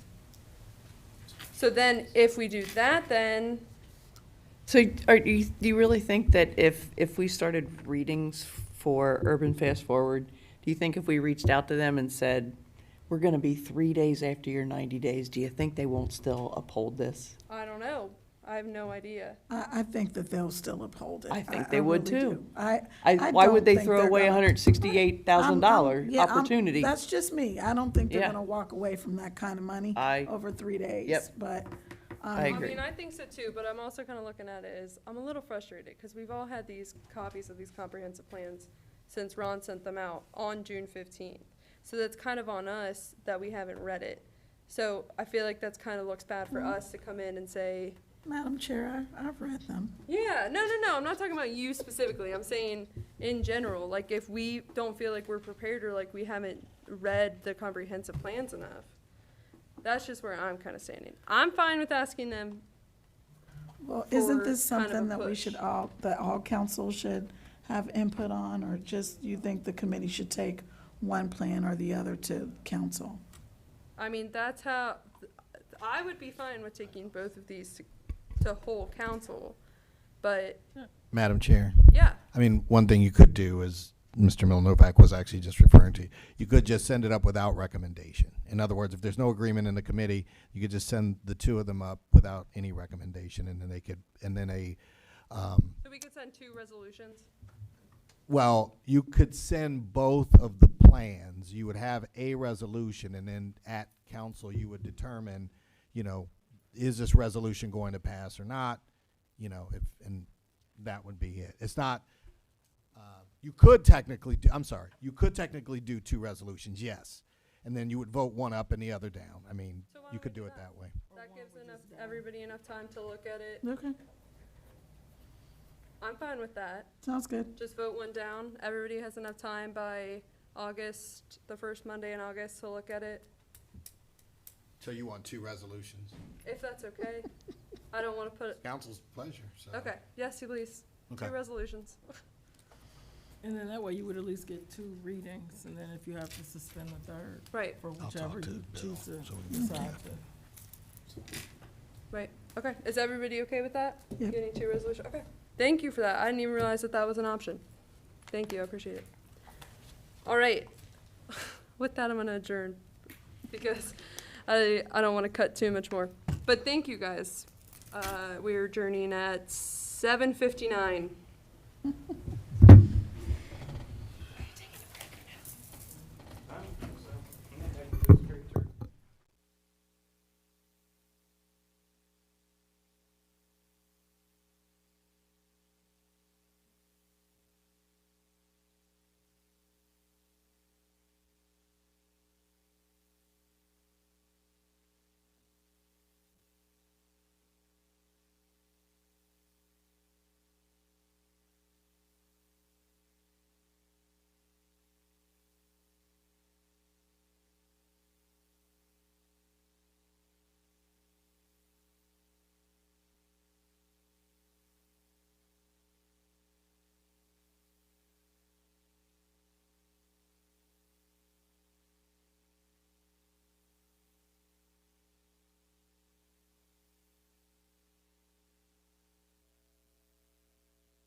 got everybody there to sign it already. Oh, That's what they told me. I know, so I'm so kind of glad. I was like, well, good thing we didn't bring ours. Yep. Mm-hmm. Yep. Missing one, that they're gonna send, they reject the whole page, just because of, No, they don't reject you it know. for one. yeah, they, No, they just don't take that signature. Yeah. Well, if they reject mine, let me know so I can.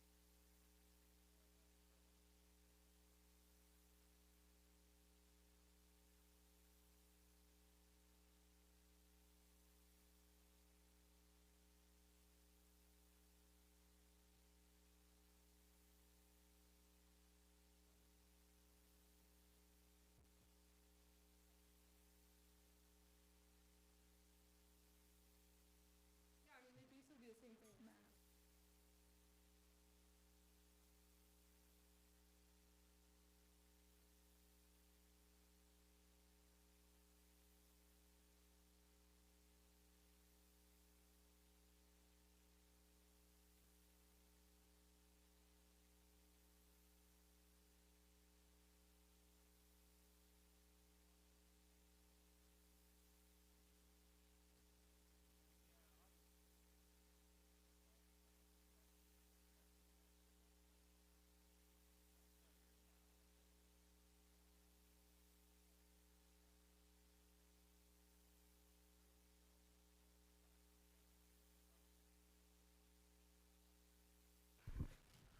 I know about quiet snacks. I go to court all the time.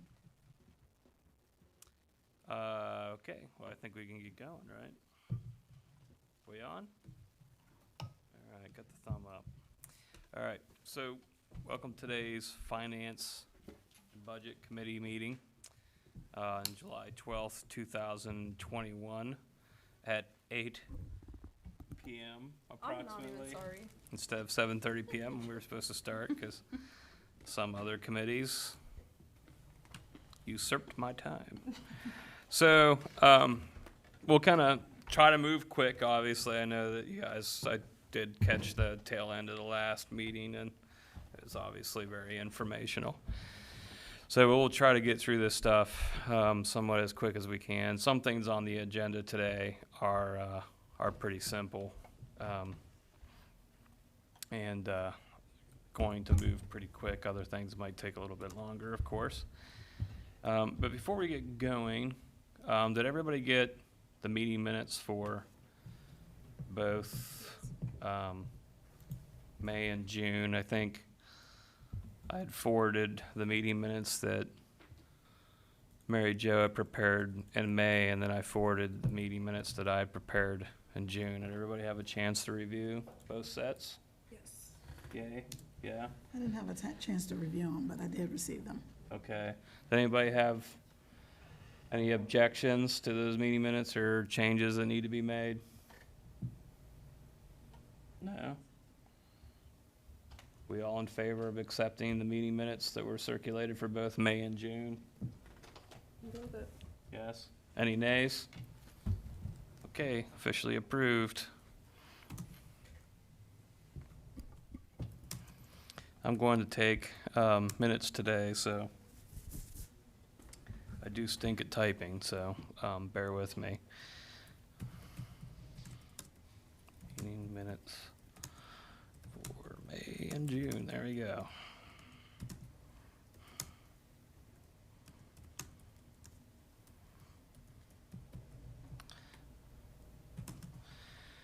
Okay, and Ms. Blythe did email me today and said she could not make it, so I'm assuming we're fine just excusing her and saying thank you for the email. So first thing on the agenda today is the 2022 tax budget due, it's due on July 20th, 2021. Super. So I'm going to kind of yield the floor to Ron and Mr. Mosby and Ms. Hall. We had already done this, right? And we had our public hearing, right? That was cool. I was there. You were there too. I was there. I remember that. Ron, you were there. Unfortunately, we did email it, I believe, a couple times to be put on the agenda, and somehow it just didn't happen. And now we need to get it done. So, if you have anything to add to that. Other than that, this is the law. We have to pass it. It's a formality that is required by the state. So, again, you know, I sent out the legislation in May. It did not get on the agenda in May. Sent it out again in June. It did not get on the agenda in June. So now we're right up against the deadline. I did reach out to see if I have permission to obtain an extension, but extending that period of time for council to vote will push back the amount of time that we have. Well, actually not push back, but it will also shorten the amount of time that we have to, when we accept the rates back from the county, council will not have enough time to do 3 readings on that either. And that is also required in order for us to receive our real estate taxes in 2022. So this is very critical. It's the law. It has to get to the county one way or another. So I don't have anything else to say about that other than that, you know, it's a requirement, it's a formality, and we just need council to take some action on it, whatever that may be. Mr. Chair, Yeah, go ahead. so it sounds like we have to notice several meetings and have these meetings so we can get this done, is that right? Yeah, I mean, that's correct, because the problem is it would be a complete leap of faith to assume that the readings are all gonna get suspended on the 19th. And The 19th. if we don't, No, Mr. summer Chair. session. We don't have any meetings scheduled until after this is passed due. yeah, Mr. that's Chair. right. We do So have a August 2nd would be the next meeting, right? Mhm. Well, that will not do. So yeah, we're gonna have to notice some special meetings, so, Mr. Chair, just one other thing. By law, council has to vote on this by the 15th. It has to be submitted to the county by the 20th. So, So who's free tomorrow? It's too late. No, today's the 12th. You have to no, give- but you have to have 24 hours notice. Right. Oh, We can't get an extension. well, we can. We can get an extension. I was just advising you all of what those consequences are, that you will not have enough time when we get the property tax rates back to have 3 readings. So that will also require suspension of readings because there's a deadline for us to meet the county's deadline. So, Mr. Chair, can I just say one other thing? Sure. Ms. Why not? Hall, Let's- you're let's- too kind to us. And the next time that there is a deadline approaching and we're not addressing something, please yell, raise your voice. Well, can we do this? So it has to be done by the 15th. Does that mean on or before? on or before. As far as voting, the council has to vote on or before the 15th. So 11:59 PM on the 15th would be the actual deadline. That would be in keeping with the schedule that's prescribed by state and county, yeah. Well, why don't we schedule a meeting for the 14th and the 15th? And then, I'm With gonna any luck. expect you to bring birthday cake. Thank you. is it your birthday? It is. Hmm? Thank you. I don't know how you knew that, but okay, yes, that is correct. Can you ask Bill if we can have 2 meetings on the same day? Mr. Chair, I actually already did that. Ha. Did you really? And he did tell me that there is no precedent that would be, that, there's no precedent set for it. So he didn't see any issue with it as long as there was sufficient notice that was given for each meeting. So in other words, if you were to say you were going to have 2 meetings on, let's just say, Wednesday, you called the special meetings and you gave it enough notice, you could say that one meeting was at 5:30 and the other at 7:30. Yeah, or 6 and 7:30 or something like that, and take a recess, and then I think we're gonna have to do that. I mean, that's the only way to make sure we get it done, is we can have 3 meetings between the 14th and the 15th, one on the 14th.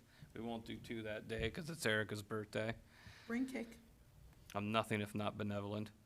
And then we can do 2 meetings on the 15th, right? Yeah? I mean, what else do we have? So, We would have no budget. I mean, there's 5 of us here, so is everybody here? Would you guys be able to do that? No one wants to do it, so. We have to. I want to. I'm dying to have 2 meetings in the same night. Desperately, right? So the 14th, 14th we'd have 1 meeting, 15th we'd have 2 meetings. I guess so. I mean, don't get me wrong. I mean, I just, obviously Ms. Blythe isn't here, and so Yeah, if she can be here on the 14th and we want to suspend the readings, we could suspend the readings on the 14th, and we don't have to come for 2 meetings on the 15th. That's it. And then that cake will taste a little sweeter, Erica. But if that doesn't happen, then we're sure to get it done. So why don't we say like 6:30 on the 14th? Yeah? I got a movie to be at 8. It's movie night. The drive-in? Well, it's not going to take long. It'll be a 15-minute meeting. I can do it. You can do it? I'll be here. I can do it. Let's do it. So what time did you want the meeting on the 14th? 6:30? Is that good? Mhm. And then the 15th, 6:30 and 7:30? Okay. Kind of like our committees? Let's do it. And we'll just do 1 meeting at 6:30, we'll recess and come back for the remainder at 7:30, and we get this thing done on time. What time's the Wednesday one? Wednesday will be 6:30 on the 14th. Do we need to write up a notice now, Yes. Ron? Anybody have I some believe good so. penmanship? I have good penmanship. You have paper? Folks at work used to make fun of me and tell me I had serial killer handwriting because it looked like little magazine clippings were Is that kind of what that gentleman was just referring to? I think so, Signature? yes. I Yes. think he noticed. Yeah. Anybody have a sheet of paper?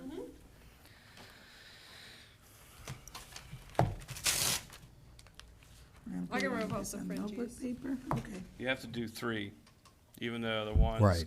twice in the same day, you gotta So do 3 separate pieces of 3 paper? separate Right. pieces of Whoa, paper. whoa, whoa, can't I just like make a copy, write one and make a copy of the one? If you're gonna be efficient, yes. Yeah. Got an efficiency expert over here. So, Mr. Novak, on the Yeah, 14th then, excuse me, not on the 14th, on the 15th, I'm sorry, which is the Thursday. yeah, That would be 6:30 and 7:30. 6:30 and 7:30, okay. Okay, what do I need to write? I mean, we could risk it and do 6:30 and 7, Uh, or 6:30. 6:30 and 7:30, it's fine. 6:30 and 6:45? We deserve this. We should have listened. We should have did what we were supposed to do. Penitence. And we should get rid of summer session. I'm just saying. It still wouldn't alleviate this issue, just so you know. Yeah, that's true. And we'd still have to have Yep. What the do same I, amount what do I of write? meetings. So I'm not willing to give up my summer session, but What do I write? it's all right. So you write down that, I guess, just Write notice of special meeting on, and since you're gonna make a copy, the blank day of July 2021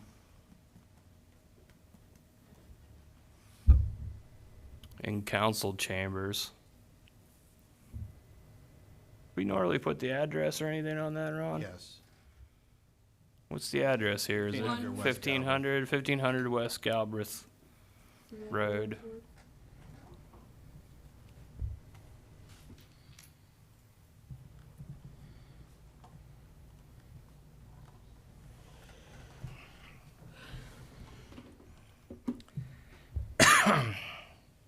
North College Hill, Ohio.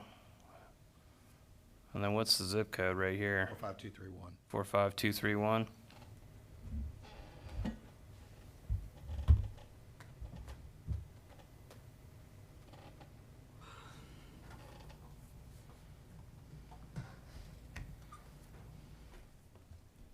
And then just pick 3 names to print for us to sign. Should be noticed by 3 council members, so I'll sign it. And that's all it needs to say, just that? Yep. Okay. All right. Because Ron will do the official notice and, or whoever does it, on the Facebook Right, page will and do. put it on the door, and that's gonna, So somebody needs to oh, you know deliver it to what? the door of Sorry, Beth. sorry. What? I'm so sorry. To discuss, you need to put what the purpose is. Okay. I got Two. more Do we have paper. white out? Does anybody have white out? Wait, I do. I mean, you can cross out that name, it don't matter. All right. That's not the one that's gonna go on the door or anything. It'll go on our doors.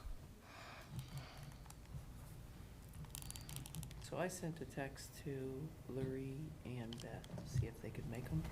Okay. But great. To discuss. Larry will be out of town, so that's no, so our only hope is Beth, Beth. Oliver.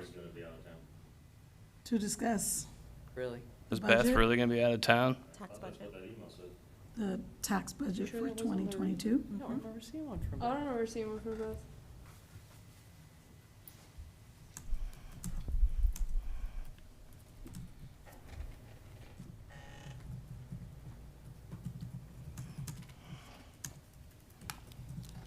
No, I can't spell. That's not helpful.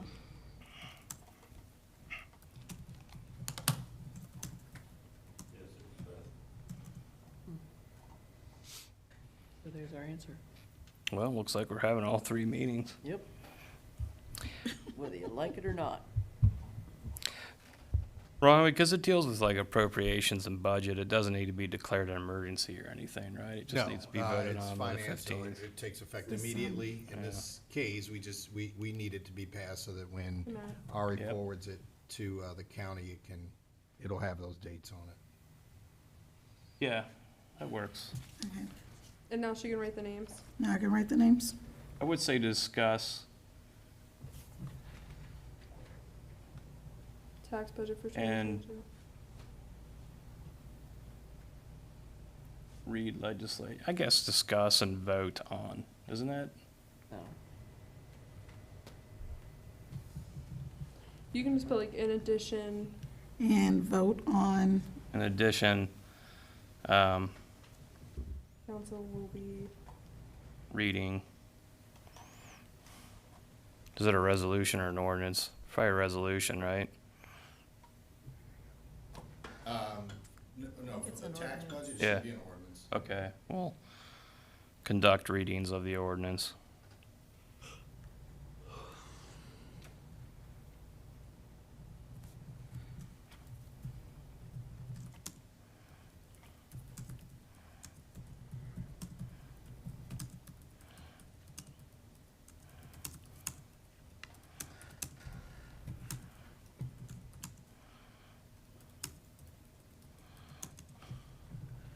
okay. If only this could have happened when we still were able to do the Zoom meetings, huh? Yeah. All right. Okay. Are we able to employ the Zoom meeting? No? No, I don't think so, because that actually stopped. we're The done. meetings themselves did not, but what I'm saying is as far as our Not public legal. meetings are concerned, that process stopped. They're no longer legal. And you absolutely cannot vote from a Zoom meeting. Did I spell your name right? That would be kind of. M-A-R-J-O-R-I-E, yeah. A-N-D-E-R-S-O. Okay, well, why don't we do this? we're obviously gonna have to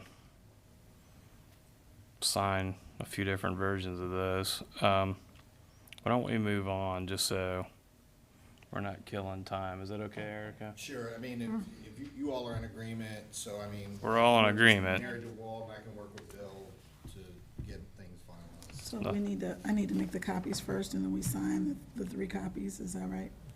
Yep. Well, we'll have to put 1 to 3 different dates and Right. times. Well, if we just make the copies, and then we insert the date and sign it. And Right. the time too.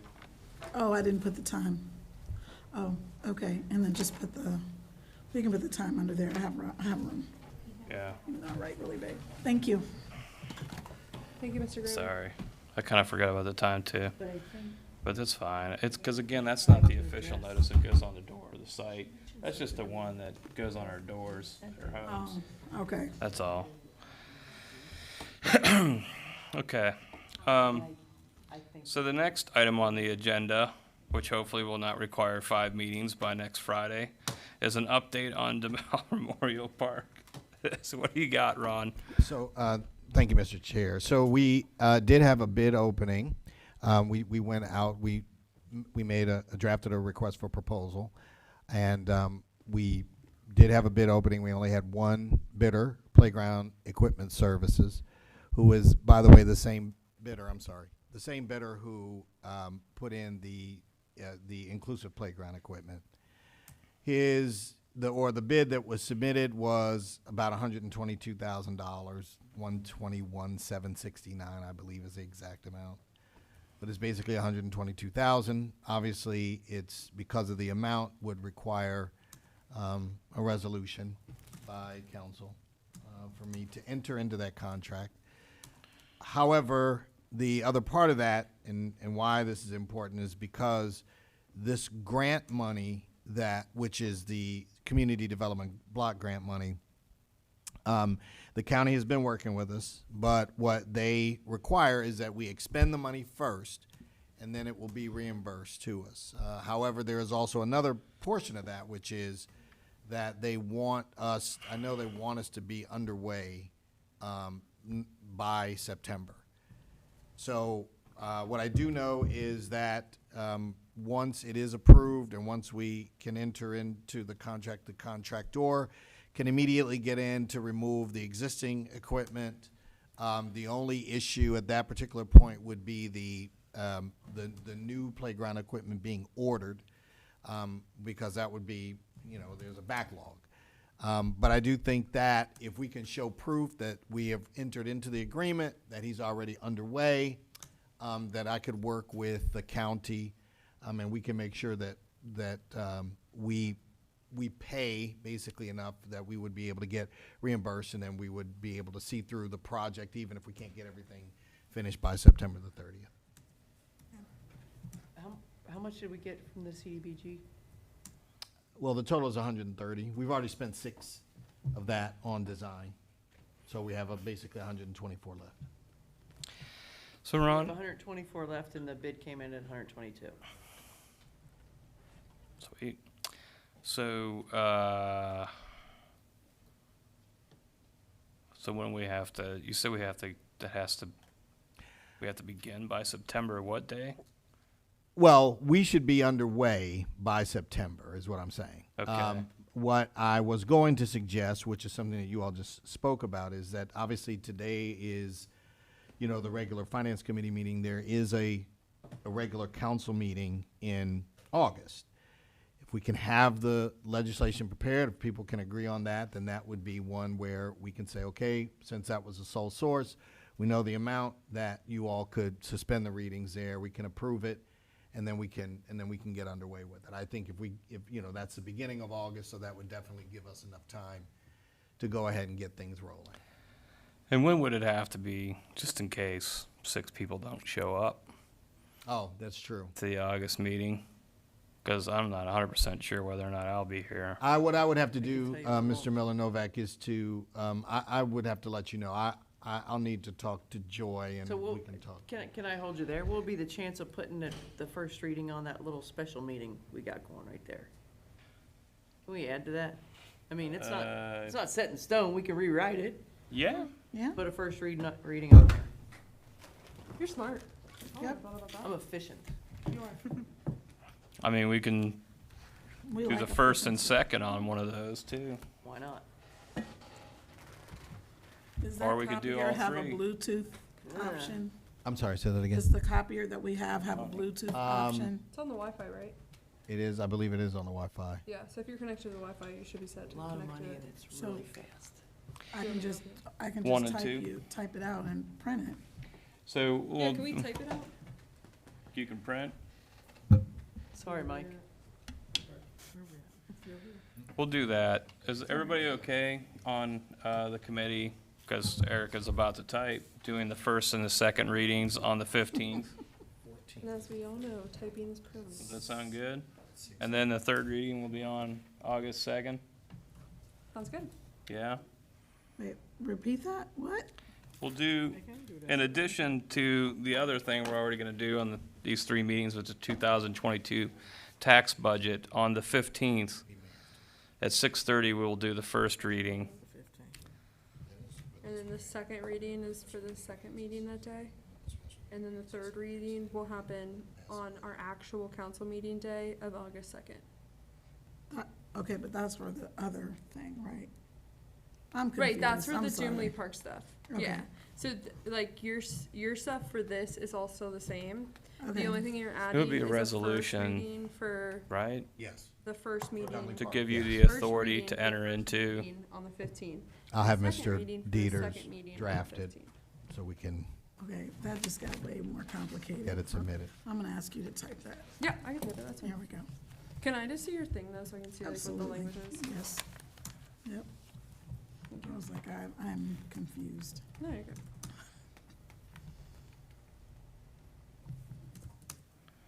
I did what I told my son never to do, which is just don't go the entire day without.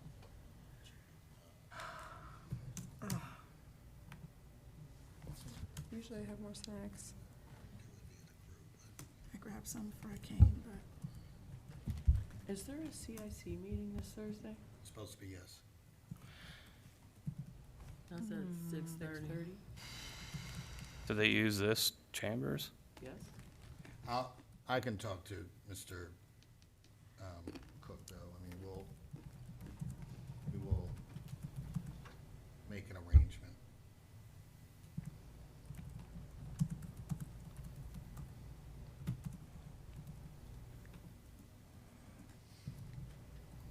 So just show up every day this week. Twice. Every day, twice. We should talk So I about have to dinner in drive between. home. Come back.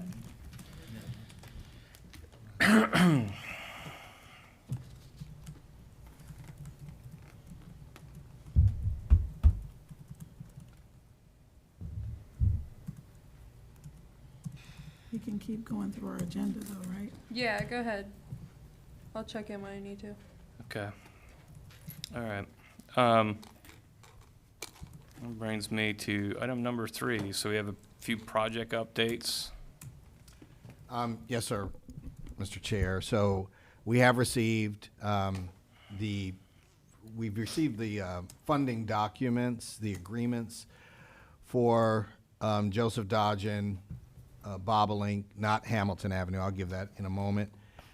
The agreements that are there are not, that's not the council action. I'm just letting council know that we have received that, which means that our next step would be for us to go out to bid for the projects. And then after we go out to bid for the projects and we get the winning bids, if you will, then at that point, a resolution would be drafted, once again allowing me to enter into an agreement with the bidders, with the contractors. And then, and then the projects would be able to begin. But but the numbers that we're looking at, that ODOT was sending to us was, I believe it was about 825,000 for Bobolink, and then about 900,000 for Joseph Dodgen. So just to give members an idea of what those. How much for Joseph? Joseph Dodgen was 900, it was a little over $900,000. Mr. Mosby. What about Hamilton? Joseph Dodgen. Joseph Dodgen is the project that will be done in 2022. No, but Joseph is a street and Dodgen is a street. Oh, okay. I'm like, what is? Oh, I'm sorry. I apologize. Didn't know what yes. So Joseph and, actually Dodgen is like a small dead end off of Joseph. Joseph is in the northwest quadrant. Okay. We get any estimate for Hamilton? We do. And of course, council knows that we've had to set aside about $590,000 for that. That project altogether is going to be a little over $1 million, which I believe is like 1.2 million. But again, we have submitted a grant application to SORTA to reduce our cash requirement, and we don't know yet. We haven't heard anything. We probably won't hear anything for that until September.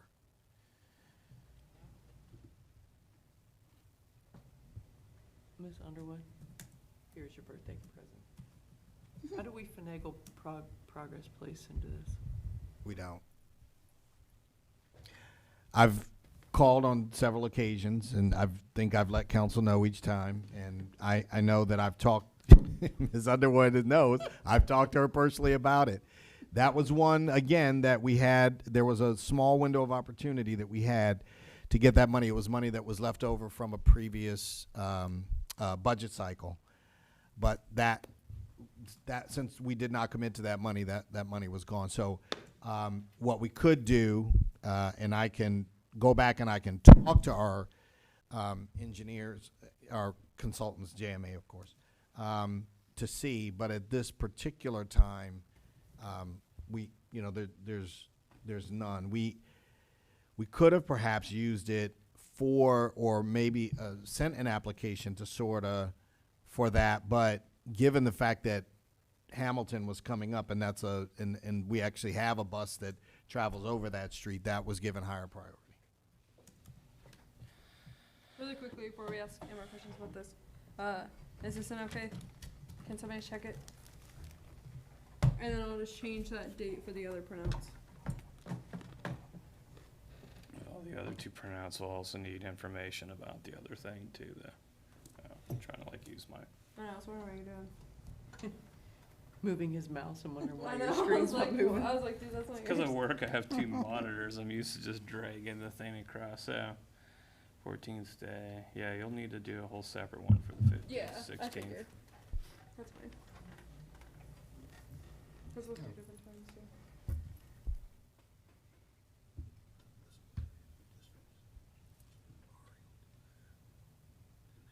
Well, this is fine because we're gonna do that. This would be right for like the 15th and 16th. We're not gonna do that on the 14th. Okay, so that's fine for the 15th and 16th, and then No, not the 16th, just the 15th, the right? 15th for Yeah, the two times. and then you just want me to take that part out for the 14th. Cool, okay, sorry, keep going, sorry. Perfect. Okay. We're leaving it on for the 14th, only one on the 15th. I mean, we could do it that way too, or we could do it. I mean, we can do all three meetings, really, if we wanted to. She No, that's fine, we wants don't to have just to, do two and then have the third on the August meeting, so I think that way our other council members can weigh in. No, tell her, me. Which one is that? Demo, the park. The park. Oh, Gumley. Emily. Dumley. All right, number 4, 2021 budget through May. Ms. Hall? I'm ready. Should I just turn on the television? Yeah. I'm sorry. Yeah. This was easier doing this virtually, but.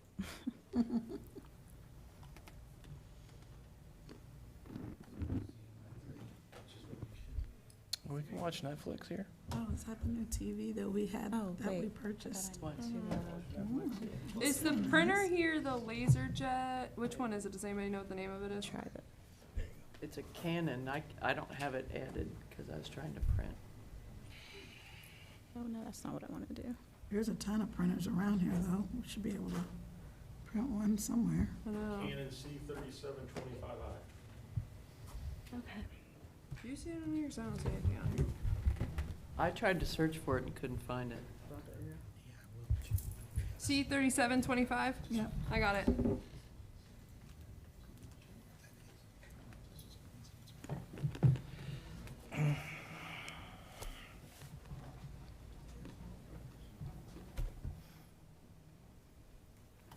All right, I can start whenever. Yeah, All right. do it. All right, so first we'll just look at our revenues and expenses for all funds. Honestly, there wasn't any earth-shattering activity in May, which is great for us. The only thing that happened in May that's different is that we had the police retirement payout. I just put a note here because I thought it was interesting. I thought maybe someone else would think it was interesting as well, just the average revenue from our real estate tax. If you were to just average it out across the first 5 months of the year, it's approximately $607,000. So as you all know, we only get that first dump in April. We'll get the second real estate tax disbursement, I want to say August, September, right around in there. So other than that, you'll just see our revenues be hitting around that 4.2, 4.4 mark there. Looking at the general fund, again, nothing too earth-shattering. We did have an increase in our income tax revenue. We had approximately $300,000 in income tax receipts for May, which is pretty good. There weren't any extraordinary expenses, again, other than the $46,000 for the police retirement payout. And on this slide, it's just a breakdown of the general fund revenues so that you could just see how it's broken down by month and by classification. Again, about $306,000 in income tax revenue for May, $35,000 in the gas tax for May, almost $12,000 with the local government fund, $18,000 roughly for the mayor's court, and $9,600 for the franchise fees we received. So that made up the majority of our revenue that we received in the general fund for May. I'm sorry, Ms. Hall. Yes. Did you say that the gas tax is on there? So all of that will be in the tax line, $35,000 for the gas tax we receive.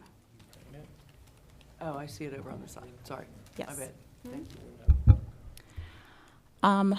Expenses in the general fund, again, if you're looking at these numbers here, you'll see that there is a jump for May for salaries and benefits, and that again is for the retirement payout.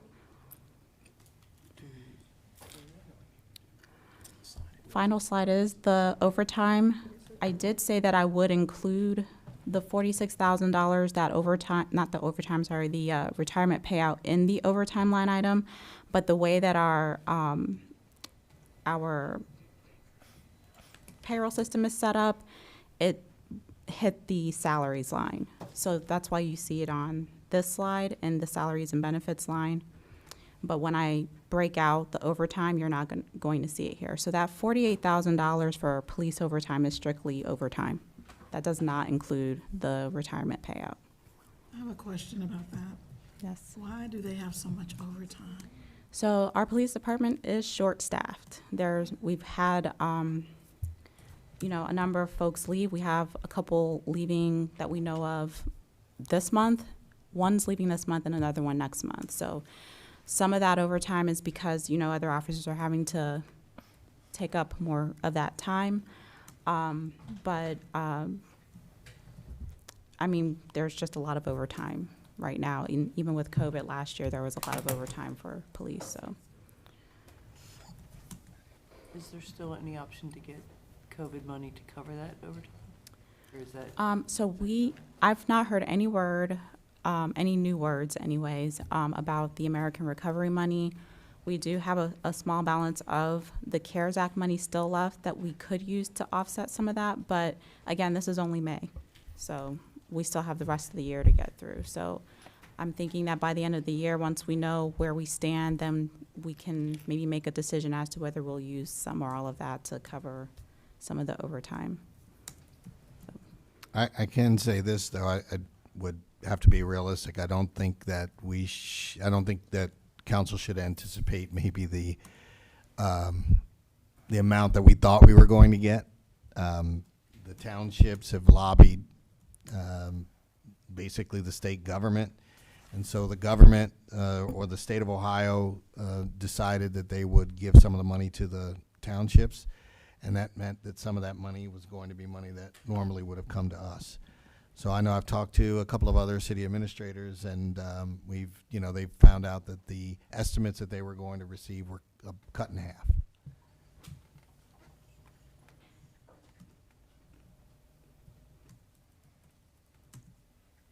Any other questions?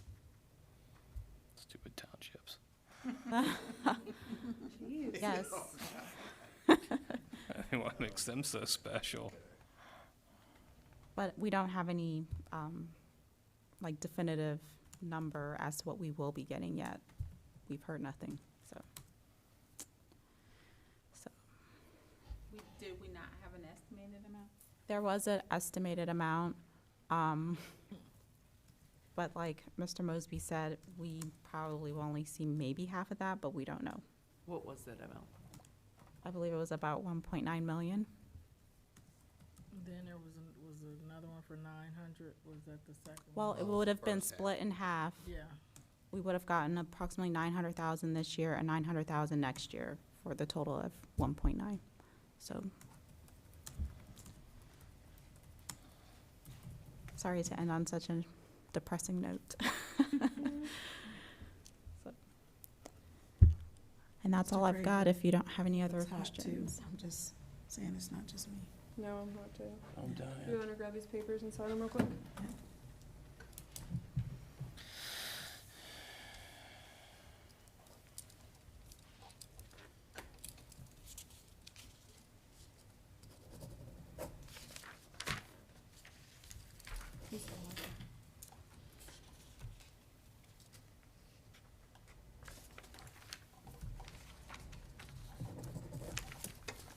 There you go.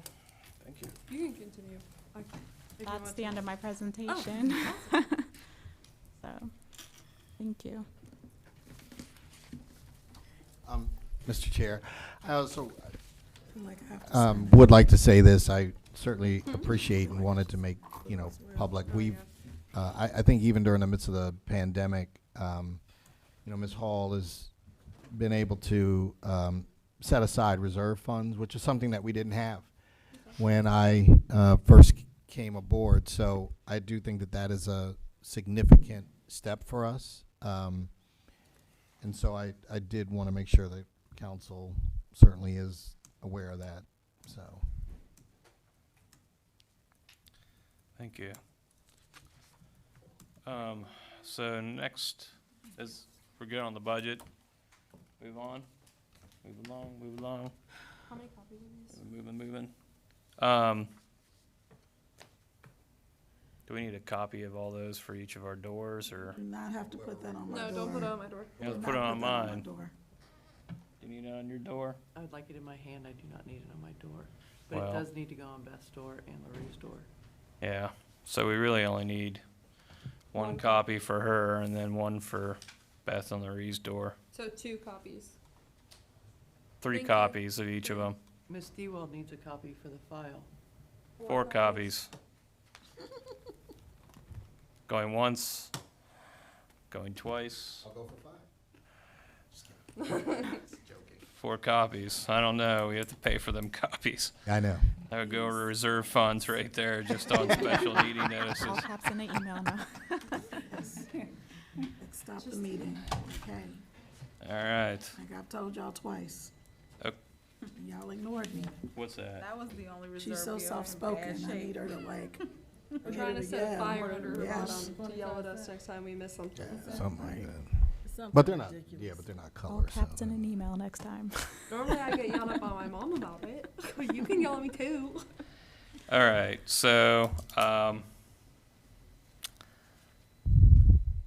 we're gonna move on to, preparation for really the 2022 expense budget. That's what we need to do after we're done, God, we need to get some air Yeah. conditioning in here. right?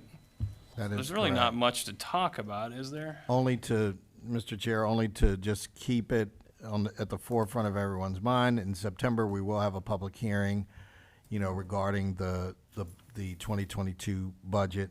And so we'll begin that, and the whole point of doing that is so that the council will have enough time to deliberate for that and pass it before, or by December.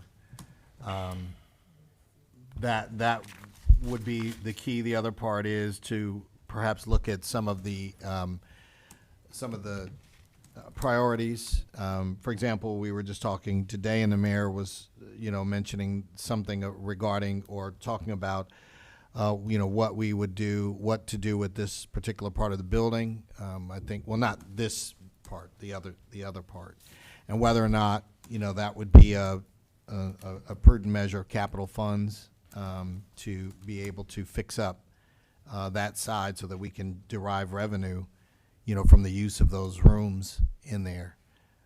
So I think that that's something that that council needs to think about for the budget, and it will be included under the proposal that Ms. Hall will submit, to council. I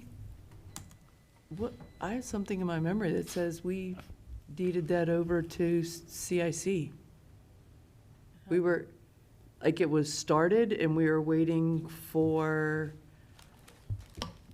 someone. No, like an architect or someone we- to finish. We did, what you were talking about is we had to parcel out, which is what JMA did. Yep. And then we had to, we first consolidated, and then there had to be separate deeds that were written up. But even if it did, honestly, Ms. Zorb, even if it did go to CIC is simply an arm of the city. So technically, while it would be, the ownership of the CIC, it would still, if any revenue were derived from that, it would be very similar to what happened when the monies that were derived and earned from the sale of the property on Merle, that money that the CIC got ended up being turned over to the city. So it would still be a similar act either way that you look at it. Right, but there's still a process if the city does not own that. They could still budget money for it. They could still budget the money to make the repairs to that. That's not something that would be unusual. Again, as you pointed out, CIC would own it, so that's still an arm of the city.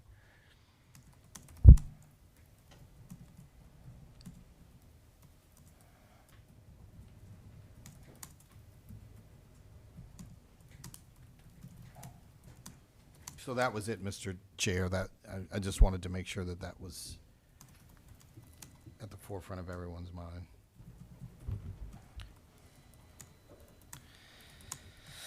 Okay. What did we add earlier? I thought, are we good? And that kind of, There were supposed to be July assessments on the agenda. That's the last I item. thought It wasn't on we this added one. July assessments. There were two resolutions. There was one that was sent to you earlier, and then one was just sent earlier today. It's a smaller assessment, but meaning, I apologize, smaller meaning that there were only two properties that were on there, but still, both of them, of course, we recommend those be passed, and that we can send those to the auditor. Right, the smaller were vacant property assessments. I didn't get to read them, or is this just a typical grass cutting assessments? basically what it is. The larger one is What's the smaller one? vacant property. Oh, okay.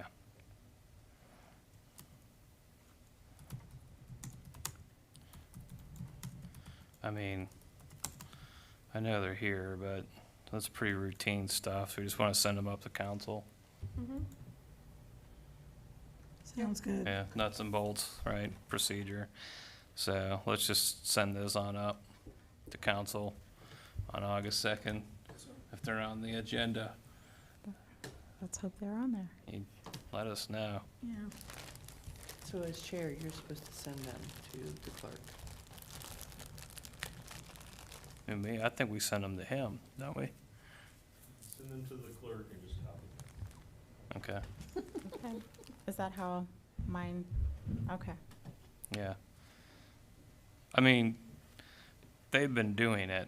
I mean, that wasn't the issue. I don't know why it didn't go on, because you emailed the budget to Ms. DeWald, right? So I'm sure you're gonna email these assessments to Ms. DeWald. I can, but if That's there's what a you- formal that's what you process, said. I would like You're for them to be on the agenda this time. You're supposed to say it was approved through committee and send it to her. Yeah. That's how council rules are written, whether we've been doing it that way or not. That's the way it's written. All right. I have a suggestion. Okay. If you just say, if you don't want to, just say to me, Miss Underwood, this needs to be addressed, I'll address it. I don't like extra meetings. I don't like birthday meetings. And I'm hoping there's cake. I Just got saying. it. I'm really good at baking. I heard a joke, but I'm gonna withhold. That Please. It was funny. Oh, it was a dad joke, so maybe a dad thought it was funny. Okay, is there anything else that we need to do today? I have a question, even though Okay. I know it's 9 o'clock. So at the other council chambers, was there actually council chamber furniture for those of you who have been around forever? Oh, in the It old, was hardwood chairs, wasn't it? yeah, I mean, I don't think anybody on this council may have been. But we've been in there. This is the only building I know. There was, It was- wasn't it down the street and, Well, it was the old, it's the current police right, and, office. yeah, it was in the police station. Correct. It's the old courtroom. It had a Right. table, Yes. It's all wood. all wood. and Okay, all so wood chairs. it always looked like this, Actually, I is think what I'm this saying. came from there, That's what didn't she's it? saying, yeah. I believe so, that's one of them. This came from there. It So, was like maybe so two our or three council dollars. chambers always look like this. Well, I mean, not exactly. They were up on a stand, so they were higher than the ground, and the people would sit on the floor. So you had to walk up steps in order to sit in the council seats. Not in this room. Correct. And the black tables that you have there were not part of that.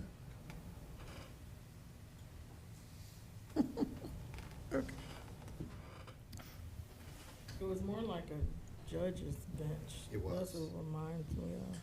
Yeah, like my office. Yes. That's what my office is. Yeah. But my healthies is round, and that one just went straight across the back of the wall. And they had those wood chairs that were exact same, like when we were in elementary, we used to have those high back wood chairs. I know this is not really important, and I know this is not one of our, something we should be focused on, but I'm just, our council chambers just, compared to everybody else, this is just, looks terrible, I'm just saying. but our table has a skirt. Maybe they'll cover that in We the focus Do on the do you know why? positive. Because Mary Jo installed it. Because Mary Jo had Ah. somebody make it. And Mary Jo tacked that on the front of there. Thank you. You know what? It was the best I had at the time. I'm serious. You did a good You job. tacked it after, then you had sticky tape or something, and it fell off? Is that No, what it there's was? both. There's sticky tape and tacks. I appreciate it. I like the skirt. Yeah, the skirt is nice. It was helpful for when women wear skirts. Okay.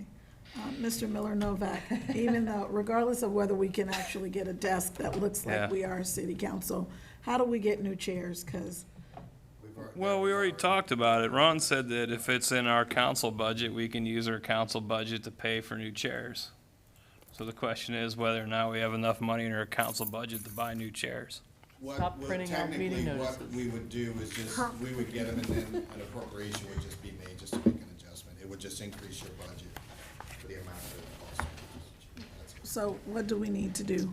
Do I need to like write have Bill write something? Oh, no, we'll go ahead. Oh. We'll go ahead and do it and then we'll make the appropriation adjustment. Okay. Do we get to pick the chairs? Pardon me? Unless you have some kind of special request for the chair. A comfortable chair? So Mr. Miller Novak has sat in 2 chairs. What's that? Which one was more comfortable? Since I've been here? No, when you sat in the chair in the office. Oh, your chair was pretty nice. I did not like that other one that had the vibrating thing on it. No, it was a vibrating chair. Sorry, I So should the be. vibrating chair was. It was a vibrating chair. What is wrong with you people? Yeah, that chair was actually cheaper. Was it really? Okay. It was so you're looking at a little under. I 2. didn't What's see wrong it. with you? Actually, I it was actually the do mayor, think, I mean, in blushed all when you said seriousness, it. I do think that those probably would be appropriate chairs, honestly, for members of council. They are high back, they are firm, and they would look more, they would look more appropriate. And so we can order those. Are they comfortable? Well, I mean, again, that's why Yeah, I can go she was try it, asking yes. Mr. Miller Novak. I tend to think they are. I have a similar chair. Okay. I'm such a nag, I know, I get it. No, I That's appreciate all I got. Okay. It's me, sorry. the one.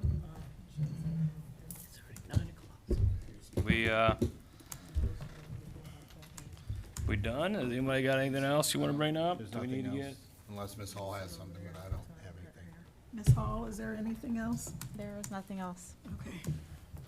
Nothing else.